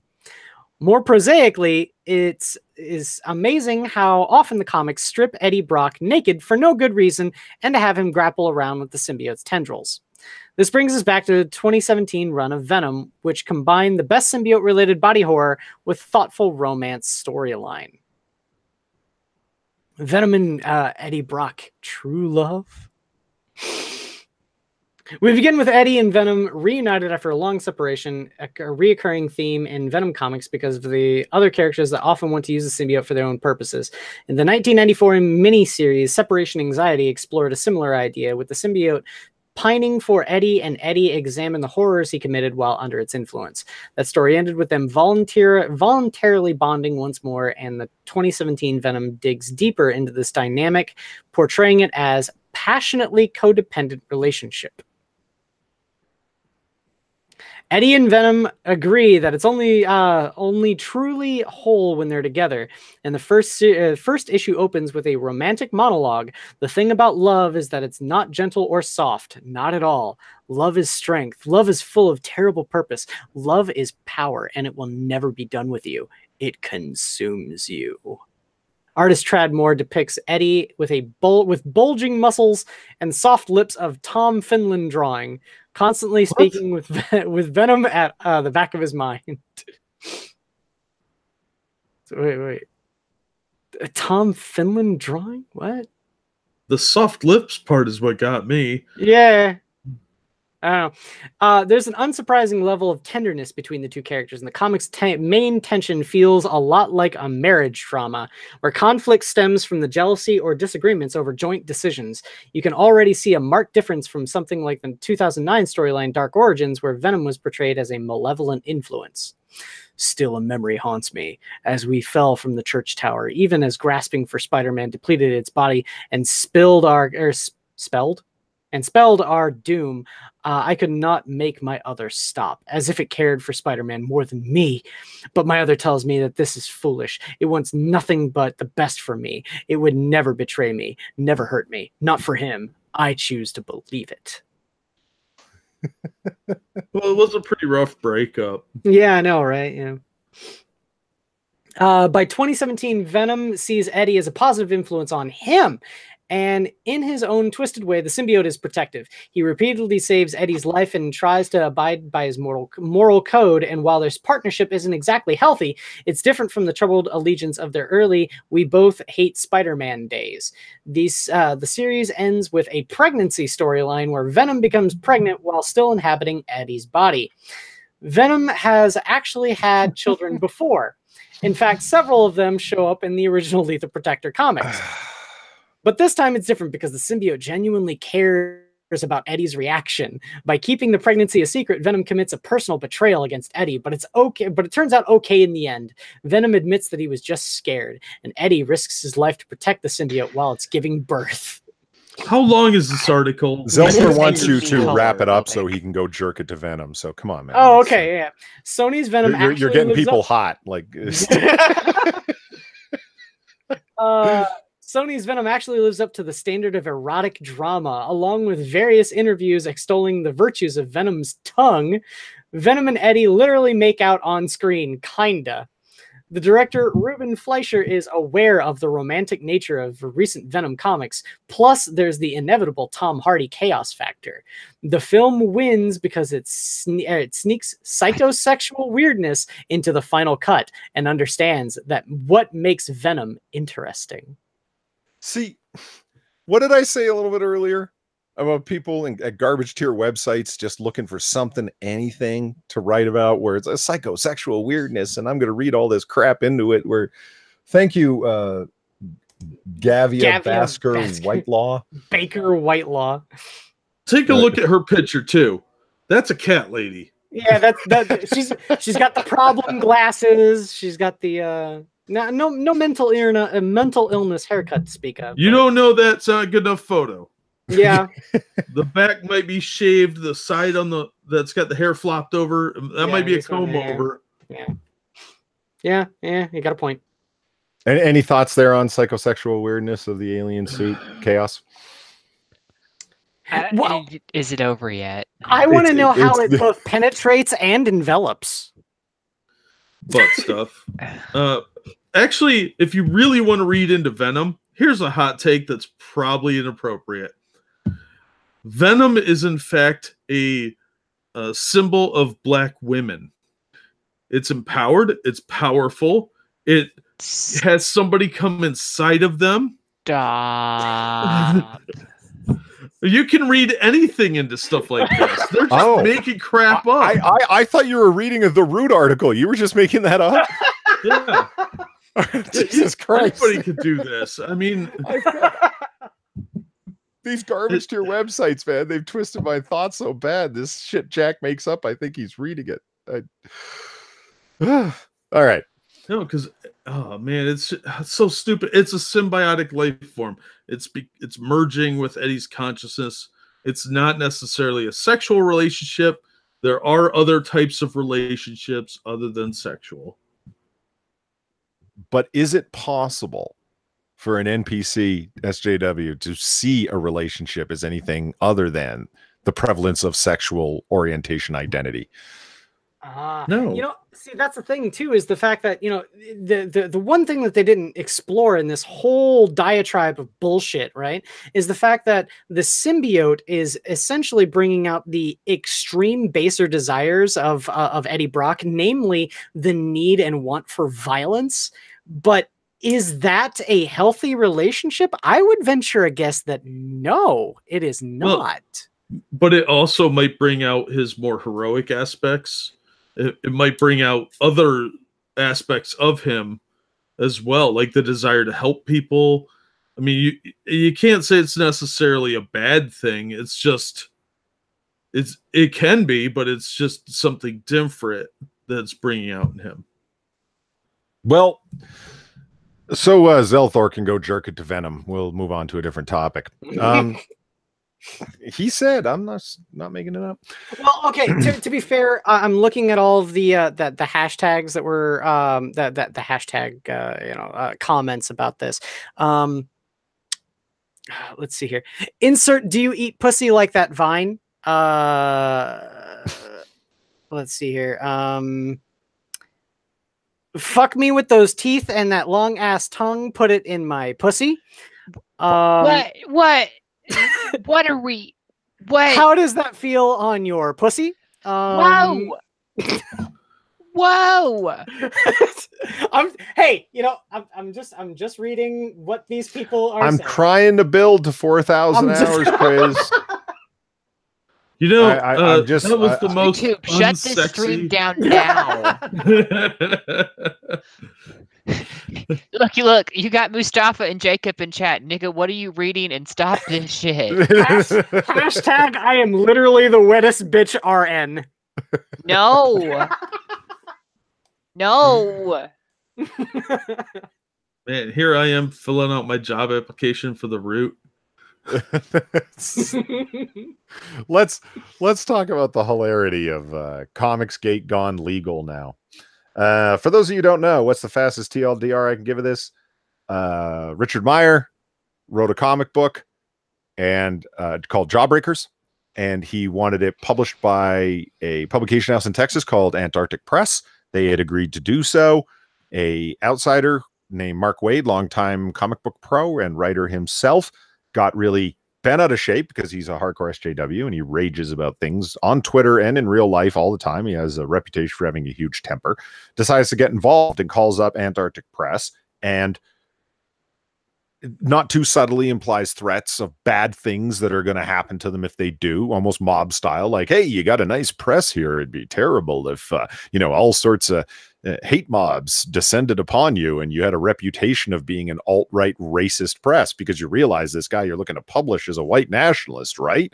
And thus, Antarctic Press severed their relationship with Richard Meyer to publish Jawbreakers, his comic, which is a tame comic about a group of former G.I. Joe-styled superheroes that come back to save a so-called monster. Like, there's nothing white nationalist in it or alt-right about it. It's just a classic G.I. Joe military-oriented superhero comic. You know? In any case, Richard Meyer, and I think justifiably in my opinion, hits him up with a contract interference, a tortious interference suit, and a defamation of character suit for what he did. And Mark Waid procures, let's see, this gentleman to be his defense attorney. Mark Zaid, so Mark Waid procured Mark Zaid, Esquire, to represent him. And this guy appears by all outward signs, he has his own Wikipedia page, to be a no-joke attorney based in Washington, D.C. Attorney handling cases involving national security, security clearances, government investigations, media, Freedom of Information Act, and whistleblowing. Non-partisan. He's non-partisan. Wait till we scroll through his Twitter for a second and see some of the stuff that he does. Everything's about Trump and Mueller. It's like, yeah, you're non-partisan, my ass.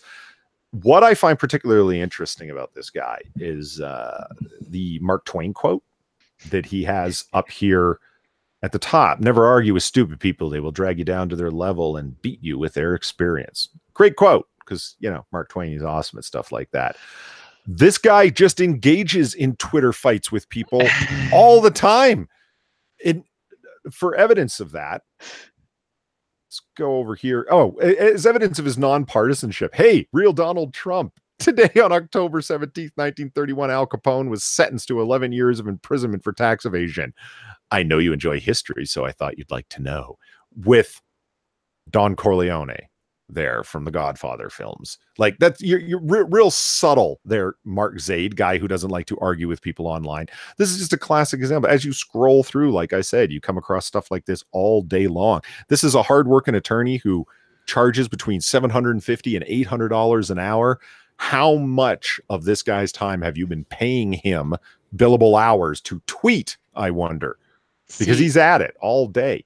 But there's a certain gentleman by the name of Rakita Law, Nick Rakita.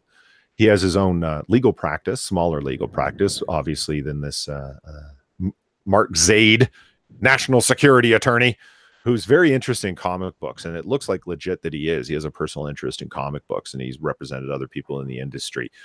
Rakita published a video where the attorney of record in Texas, where it's located, where this federal case is happening out of, the attorney of record is listed as not being Mark Zaid. So Rakita Law, as you can see right here, puts up a video where he says Mark Zaid is no longer Mark Wade's attorney, according to this record, and then speculates as to why that might be. Mark Zaid comes back with now keeping in mind, this is a professional lawyer, charges $800 per billable hour for his work. And this is what he tweets. 1, you're a complete idiot. Laughy emoji. Do you actually practice law for a living? I love how you ridicule and call dumb comic book pros regarding fact that I was Mark Wade's attorney. Hey, counselor, I am not licensed in Texas. I needed local counsel and hired top-notch law firm. Routine.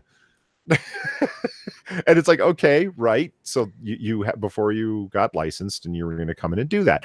2, the local Texas firm will waive me in. Pro hack vice. Do you even understand that term?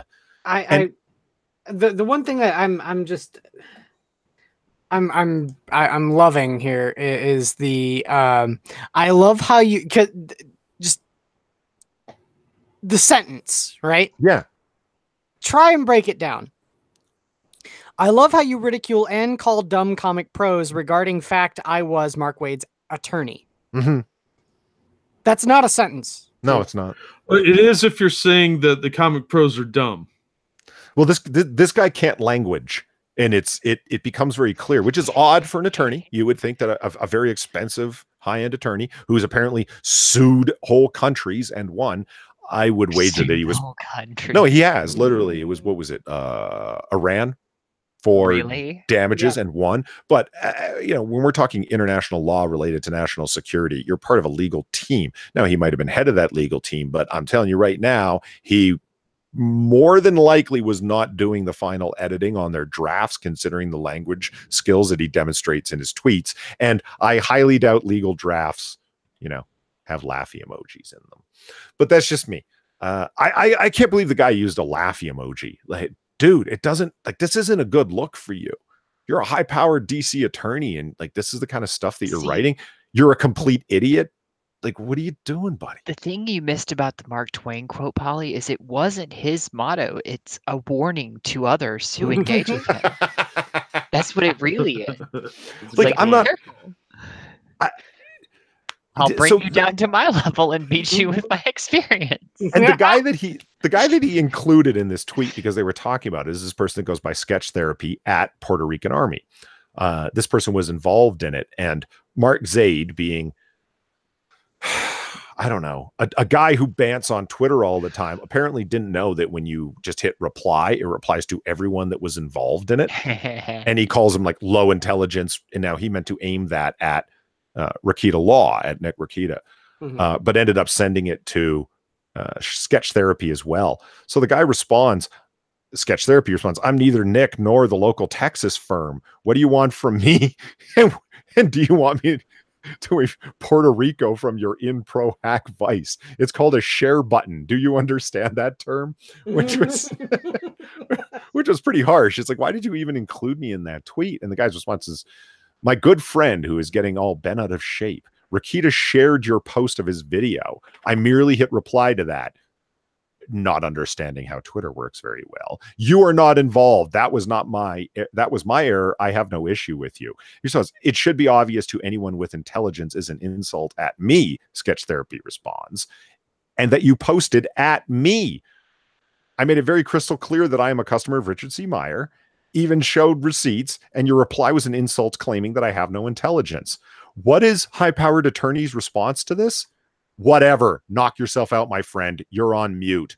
I won't see a word of what you say. Good luck with life." Jesus Christ, he responded with a GIF. Like, this guy.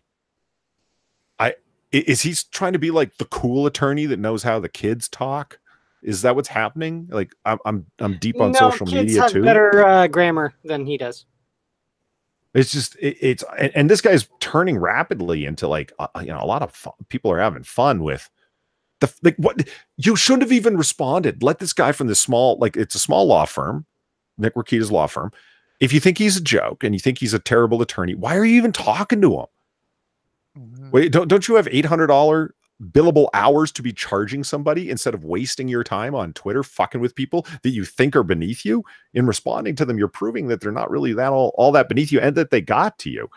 I love this one guy's comment. "So Wade is what, $20,000 deep into this clown already?" Like, yeah, probably about that. No, I think the Comic Book Legal Defense Fund is probably picking up his bill. Yeah. "This is absolutely amazing. Mark Wade managed to find a lawyer who's just as much of an obnoxious jackass to other people online as he is." Yeah, well said. They always find each other, dude.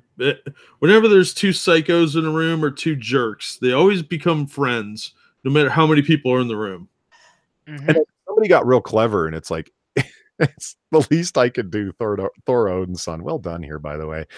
Zaid, he went and edited Zaid's Wikipedia page where it's like practice and like the various class action suits and law legal cases that he was involved in, and included this: "And defending famed comic writer Mark Wade in his failed tortious interference lawsuits against Richard C. Meyer, which resulted in Wade paying out damages in excess of $100,000 after Wade illegally interfered in Meyer's contract."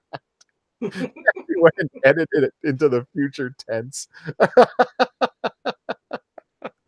I bet you that didn't last too long. I didn't even bother to go check. It's probably been reverted immediately. Like, just so you know, this is the way this is going to read a year from now. And so this guy's become a mockable person online, though he be a high-powered attorney. Yeah, don't fuck with comicsgate, man. People are. You said it's on Mark Zaid's his Wikipedia page. Yeah, Mark Zaid's ZAID. Yeah, it looks like it's been reverted already. Yeah, and it's not that the guy doesn't have a lot of great stuff under his belt and apparently lots of money considering what he charges in the cases he's been involved in. What are you fucking around with this stuff for, buddy? It reminds me of a much more blown out example of comics pros. Like, you people are employed in the industry by one of the big two, and you still spend all day calling people Nazis and white nationalists online with no proof. Symptoms of a first world culture. They got too much free time. Yeah, I guess. And, it falls into like a religious zealotry. They got to chase out the witches I mean, the guy hates Trump. He's going to hate Richard because Richard was a vet and probably a Trump supporter, or at least allegedly. And he's, fascist, misogynist, blah, blah, blah, blah, blah, word salad. So Gregory Hurst says, Mark Zaid, cool attorney. This fall on Disney Channel. Oh, good stuff. Hold on. Where was the one? Okay, there it is. So that's what's going on with the Wade Zaid. Zaid also, meaning Mark Zaid himself, sent out a tweet saying that the lawyer or the judge in Texas had approved him in hoc vice to be, because he's not licensed in Texas to practice law. So there's sort of like a surrogacy where I'm going to procure local representation until I can be brought in by a judge's decision. And the judge did decide this. So of course, Mark Zaid, not wanting to get, how did he say, arguing with stupid people, they will drag you down. He posts the judge's decision on his Twitter, like all professional lawyers do. If I was paying this kind of boo-boo. Well, yeah, nana boo-boo, exactly. If my attorney was doing this and I was paying $750, $800 an hour, I'd be like, dude, I'm going to be tracking every time that you tweet and subtracting a few minutes off your billable hour for every fucking tweet you send regarding my case, man, because this is not working on my case. Wade ain't paying him. He ain't got no say. Yeah. I mean, this guy's probably on retainer from Marvel, or he's doing it for pro bono, or the comic book legal defense fund. Or he really thinks he's going to win, which I kind of doubt. Well, it's nice to know that defense fund is going to be depleted in large amounts based upon Mark Wade not being able to control his temper tantrums and need to call people Nazis and interfere with the contracts of other people. Yeah, there's a certain irony there. Like, it's not over something like plagiarism because something you wrote or something you drew was too similar to a previous issue, and you definitely feel you're not at fault. So copyright law, and you need to battle it out. That seems like a legitimate use of these funds, but because of Wade's inability to seek therapy and medication and control his little childish temper, and also the delusion of confusing Twitter with real life. Let's not forget about that one. Oh, shady. You got a message deleted. Oh, you retracted it. Jesus Christ. What'd you say that even you yourself retracted it? He linked to Mark Zaid's Twitter account. So. Don't go harass anyone, because that would get us in trouble. Yeah. I mean, there really isn't a point, even though people are like poking fun at these assholes anyway. I would say I have no control over that. If you want to do it, cool. Just don't say I sent you, because I didn't. Oh, as a quick little disclaimer, before we do our pitches, as we're winding down here, does anybody have any opinions on Rick Grayson? Does anyone like that name? So dumb. What? You didn't hear. Let me give the teal deer, because your idea of a teal deer is like 4 times longer. Sorry, man. Shit. Nightwing got shot in the head by KG Beast, and he forgot most of his life after the circus. So they're changing his personality completely around, and now he's going to go by Rick Grayson. Yeah, he's still Nightwing, but he's going as Rick Grayson. No, he's not Nightwing anymore. He's not?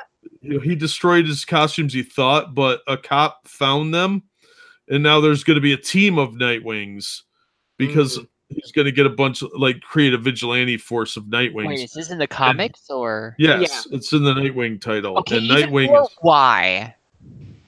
He's also going to be focusing on being a detective, because he's now afraid of heights, and he's no longer an acrobat.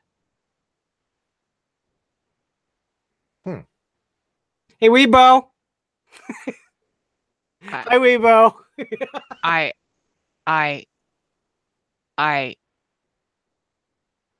done. I know. So you don't like it, is what you're saying? No. Why? It's okay. Like, why be Why not call him Phil Grayson if you're just going to go that far with it? Why not call him John Grayson? I mean, why Rick Grayson? That's just retarded. Because Rick is his name is Richard. Yeah, I was gonna say Rick is still a shortened version of Richard. See, I think they should have changed it to Tard Grayson and made him like have a traumatic brain injury and just walk around going, "Yeah, I'm Nightwing." It'd be like the DC Squirrel Girl. Oh shit! I probably should have kept that thought to myself. Sorry. No, please. All of those kinds of thoughts are welcome.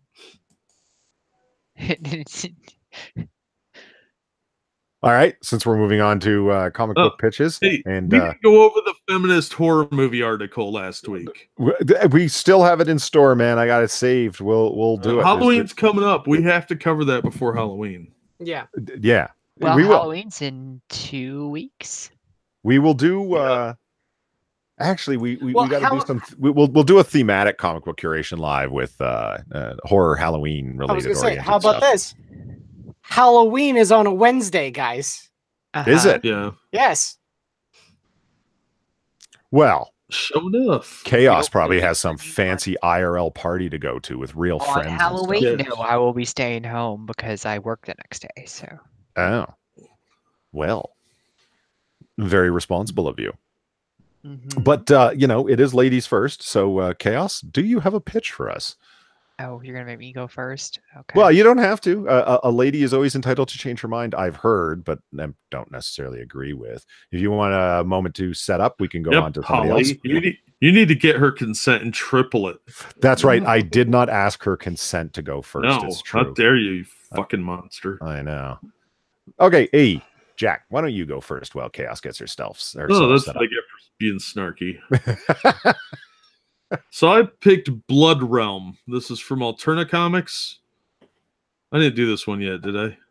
Nope. Not that I recall. Oh, thank God. I was a little worried. I forget which ones I pitch because, they sound like my videos. So the video I have for this is coming out later in the week, but this is Blood Realm. This is a 3-part miniseries from Alterna Comics 2018, written, drawn, and created by Robert Geronimo. I'm sure I'm butchering that name. No. But this is a world building book. It's building up to the actual storyline. This is all the background detail. And basically there's monsters everywhere and they're running everything. And most of the pages are these big 1-panel to 3-panel pages. And it's got this real soft woodcut style art. It looks like those old-timey woodcut drawings. Mm-hmm. And I kind of like that, but the kid in red here is our protagonist. We don't really meet him till the end of the book. It's mostly just set up, but it's got a really cool storyline. We've got these ladies here. These are sisters. They're like nuns, kind of religious order, but they don't talk. And it has this kind of weird high fantasy feel to it. And it looked really cool. I was really enjoying it. I thought it'd be a fun one to recommend because it's so different than what we normally see in comics. Usually we're talking about superhero type stuff. But for fantasy elements, this was a lot of fun. It's got a lot of thought put into it, a lot of detailing. And the art was, I thought, really cool. So I wanted to pitch this. I have a question. Sure. Why are all the speech bubbles blurred out? Copyright reasons. Oh, so we can't share. Oh, you can if you want, but you can. Yeah, no. Jack does that for his reviews. Have you not watched any of the reviews on Bad Comic Reviews? Some. Yeah, all of the speech bubbles. Block out those. Yeah, I block them out so that they can't hit me with a copyright claim because I've altered the image so that it's all out of context. Mm-hmm. And you can't tell a linear story from what I've shown. Yeah. Because I've seen a lot of other channels get hit for copyright for petty reasons, and there's enough people out in the anti-comicsgate movement that will crap all over you and try and find a reason to get you in trouble. So that's why I did that. Oh, so I should probably not show the. Oh, you can. As long as you're not showing it from beginning to end, and it's because he's reviewing the whole story, right? And so you can't follow a story without the word bubbles. So it's not a problem. As long as you're not, going page by page and staying a while, so everyone can read the page. Yeah. You don't want to be like comic historian, but yet never get hit. Anyway, moving on. Quiz. What do you got for us? All right. My pitch is written and drawn by Mike Grell, with the assistant Lorraine Haynes, color artist Julia Lackment, letterer Ken Bruzenak, and editor Mike Gold. My pitch today is... come on. Where is it? There it is. Green Arrow, Longbow Hunters. For those not in the know, this is the first time that the Green Arrow had come back as a comic character with his own series. He was in, several other DC, stories between then and I think this is the early 80s. I want to be 100% here.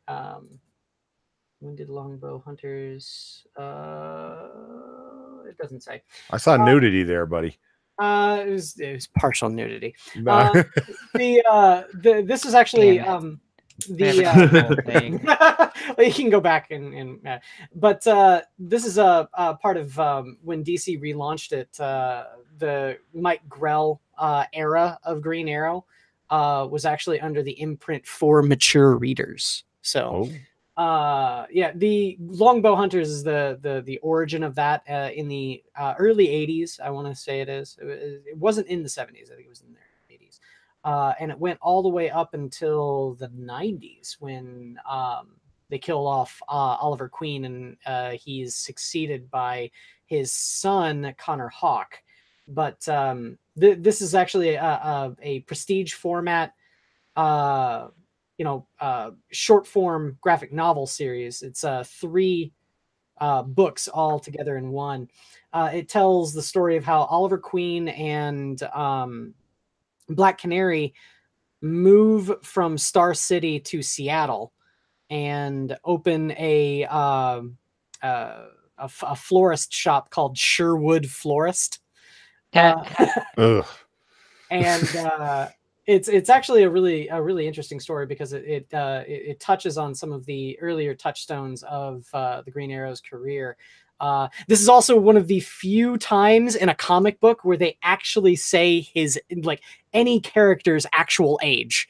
Oliver Queen mentions that he's 43 in this comic book.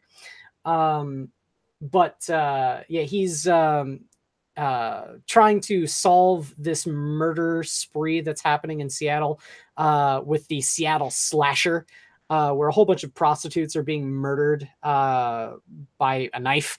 But it ends with the Robin Hood killer claiming another murder notch on their belt, and it's revealed to be Shadow. And so Oliver's going around trying to find a slasher, and stumbles on a wider conspiracy that delves into government assassinations and all sorts of stuff like that. It's actually a really, really, really good series, and highly recommend. It's one of my favorite Green Arrow series. Yes, there are multiple. More than one. Mm-hmm. All right, Chaos, do I have your consent? I suppose. No. All right, so I've had this one on lock for a few weeks now. Actually, probably closer to a month or two. Waiting to get on here and show you. And you will be on again. It's all good. I'm certain Chat is enjoying your presence. Right, Chat? Press 1 for like. Well, she is. She has more followers on Twitter than we do. It's mostly libertarians who follow me. telling you, they just like follow you in mass. One follows you and like all of them start to follow you. It's like, hey, here's a cool person. Let's all follow them. Actually, Zelthor has a point. That didn't sound like an enthusiastic consent. I'm not sure we can go forward. Oh my God, you have my consent. I'm so excited. and you are in fact sober right now. Let me sniff my water bottle real quick. Because consent given after drinking is not consent. I'm good. It's just water. Okay. Sober, enthusiastic consent. We can proceed. Alrighty. So this one will probably, I don't know how Jack will feel about this, but this will probably excite Quiz. Mine is actually, if you can see that yet. Can you see that? Yes. Yep.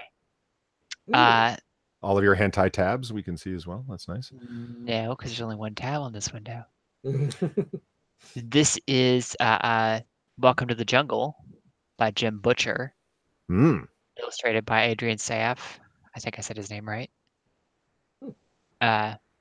It is actually a prequel to the Dresden Files novels, which is what got me into the series to begin with.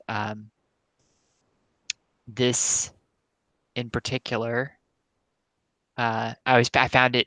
I ended up picking it up at at Barnes and Noble one time. It was very well illustrated, and the story intrigued me so much that I ended up picking up the book series, and it is my all-time favorite book series. I just tore through the novels and sit there chomping at the bit each time, waiting for another one to come out. It's about a wizard who lives in modern-day Chicago and advertises himself as a wizard, but he also does private investigating stuff.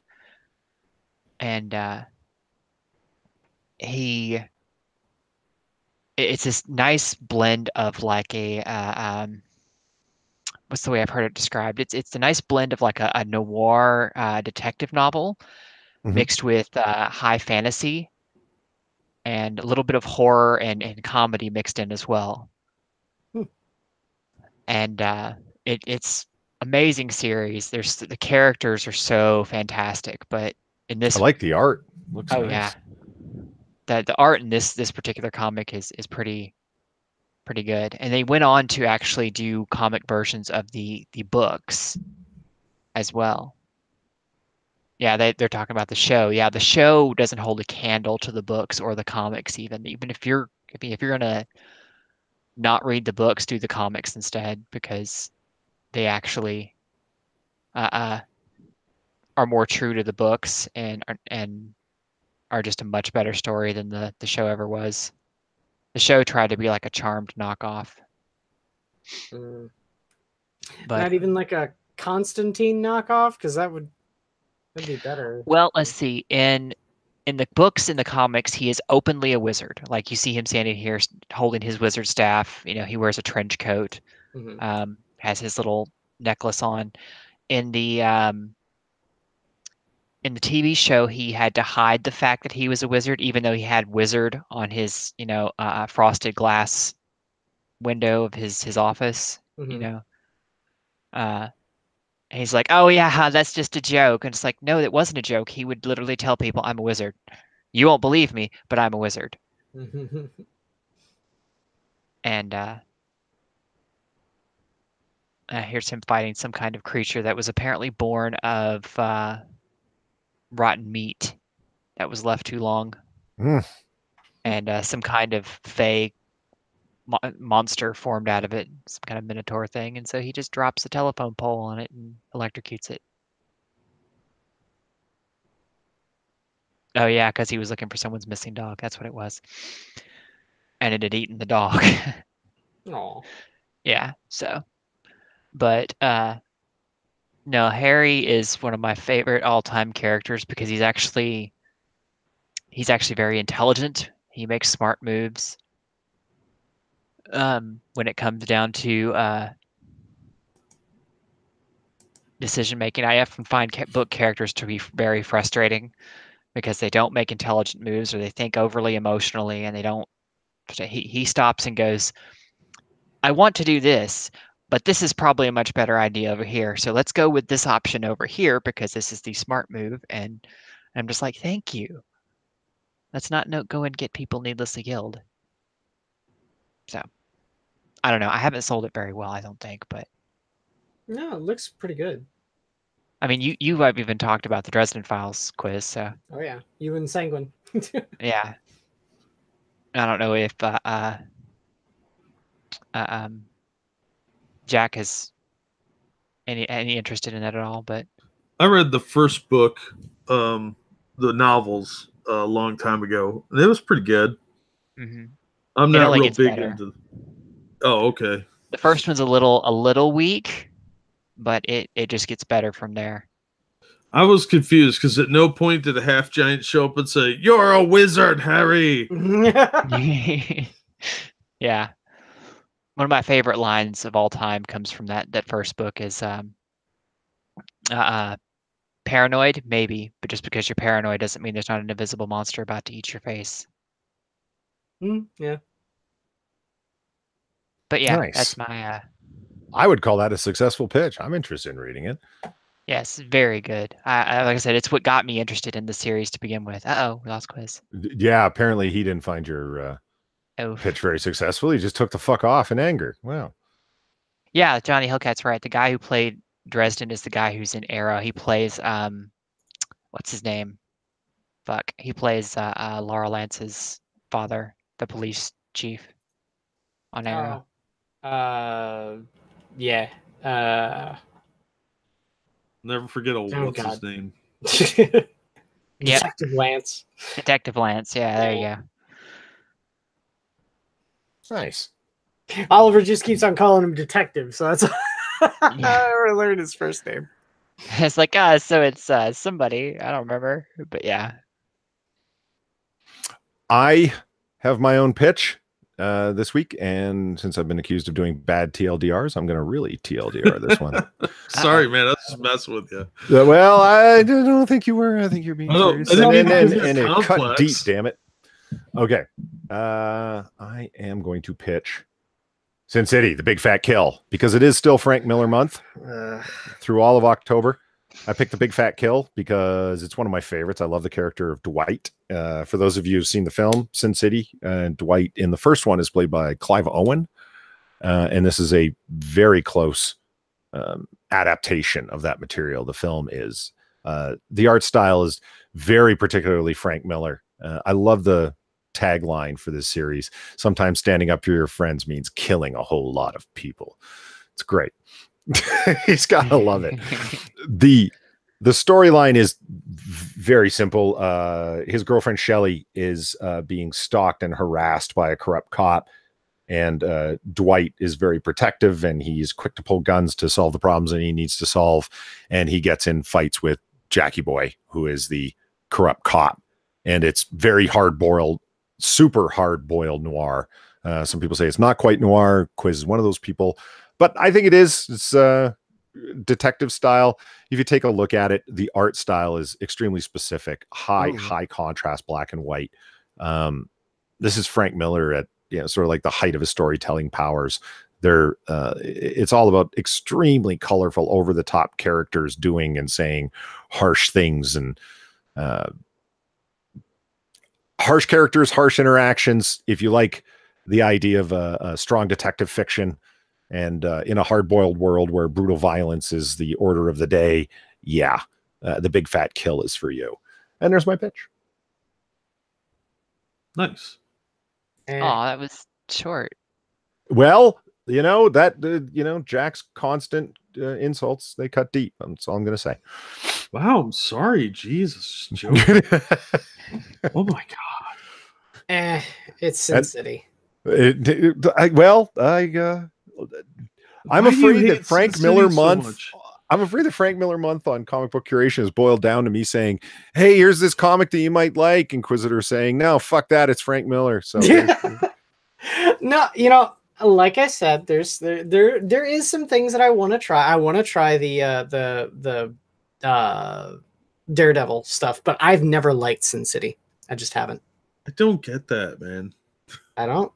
I think that Polly's doing a great job selling it, and you're just like, nope, Polly likes it. I'm not doing it. No, like I said, I do want to read the Daredevil stuff, mainly because I keep hearing, not just from Polly, but a lot of other people, that Miller's run on Daredevil is like essential Daredevil reading. Like if you never read Daredevil at all, to read Miller's run on it, and it's hands down some of the best stories featuring the character ever. So yeah, that, but I've tried reading some of Sin City, and I can't. You just can't. Nope. Well, it's Frank Miller's written a lot of different stuff, and that's why there's a month worth of, we can just say, here, try this, try this. Wait till I bring up something that Jack and I were talking about last time. It's I think the most oddball thing that Miller ever did. Bizarre dystopian future story. For those who know what I'm talking about, don't spoil it. It's pretty wacky and fun. Definitely worth a read. Get it. You love Dark Knight Returns. No, it's not. It's not Dark Knight Returns.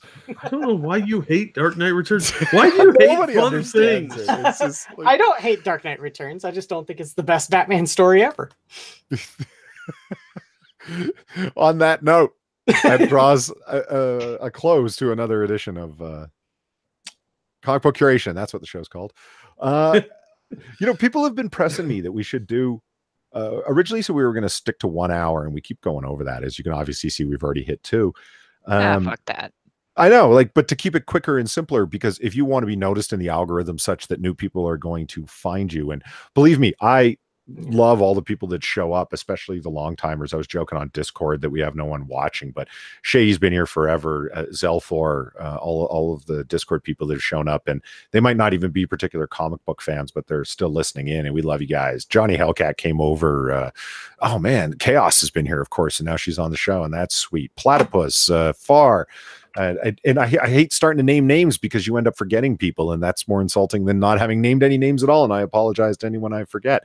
But all the new people too. Joe Lopez is here, and Gregory Hurst, and Richard Art says that he finally made it to a live stream, and that's awesome. So if you guys are enjoying the stream, by all means, hit that like button. It really does help, especially when you're a small channel like we are.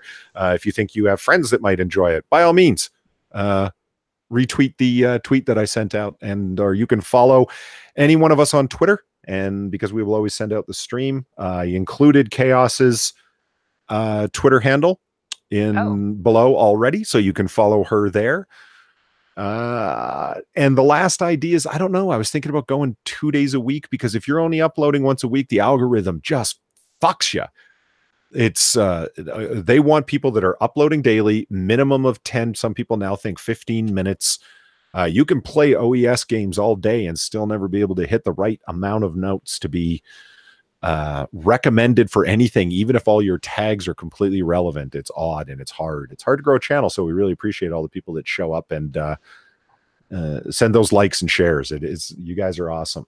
So final thoughts. I will TLDR it real quick. Jack, buy used comics. If you like some of the stuff that you've seen, we're generally recommending older stuff, and those can be found at your local comic book shop, even online, if you don't want to pay the heavy duty cover price of new stuff. And collected editions also end up saving that money. Quiz. As always, look for swap meets, small conventions, and flea markets and shit like that. Can find a wealth of old comics, and yeah. Jack. Well, ladies first. Okay. You didn't ask her consent, you bastard. You're contributing to rape culture on our show, for God's sake. It's my toxic masculinity talking. Oh, we're waiting on me. Well, someone's going to have to talk. If you're willing and consenting, Chaos, do you have any final thoughts? I consent to my final thoughts being nice. Legalize prostitution. There you go. Legalize prostitution, which happens in Frank Miller's Sin City. Excellent. Okay, Jack. It all comes together. Yeah, I liked what everybody said. Support the smaller press stuff, because the bigger companies won't learn if you just keep giving them your money. Yeah, Alterna Comics. Check them out. Seriously, underrated and easy on your pocketbook. You can buy like a 2.5 to 1 rate. It's wild. Yeah, they've got new books coming out next week. I think there's 4 titles. Give them a shot when you're out at the comic shop. All right, guys. Again, thanks for showing up. Please like and subscribe, and we will see you next week. Have a good night, everyone. Take care. Bye. Right.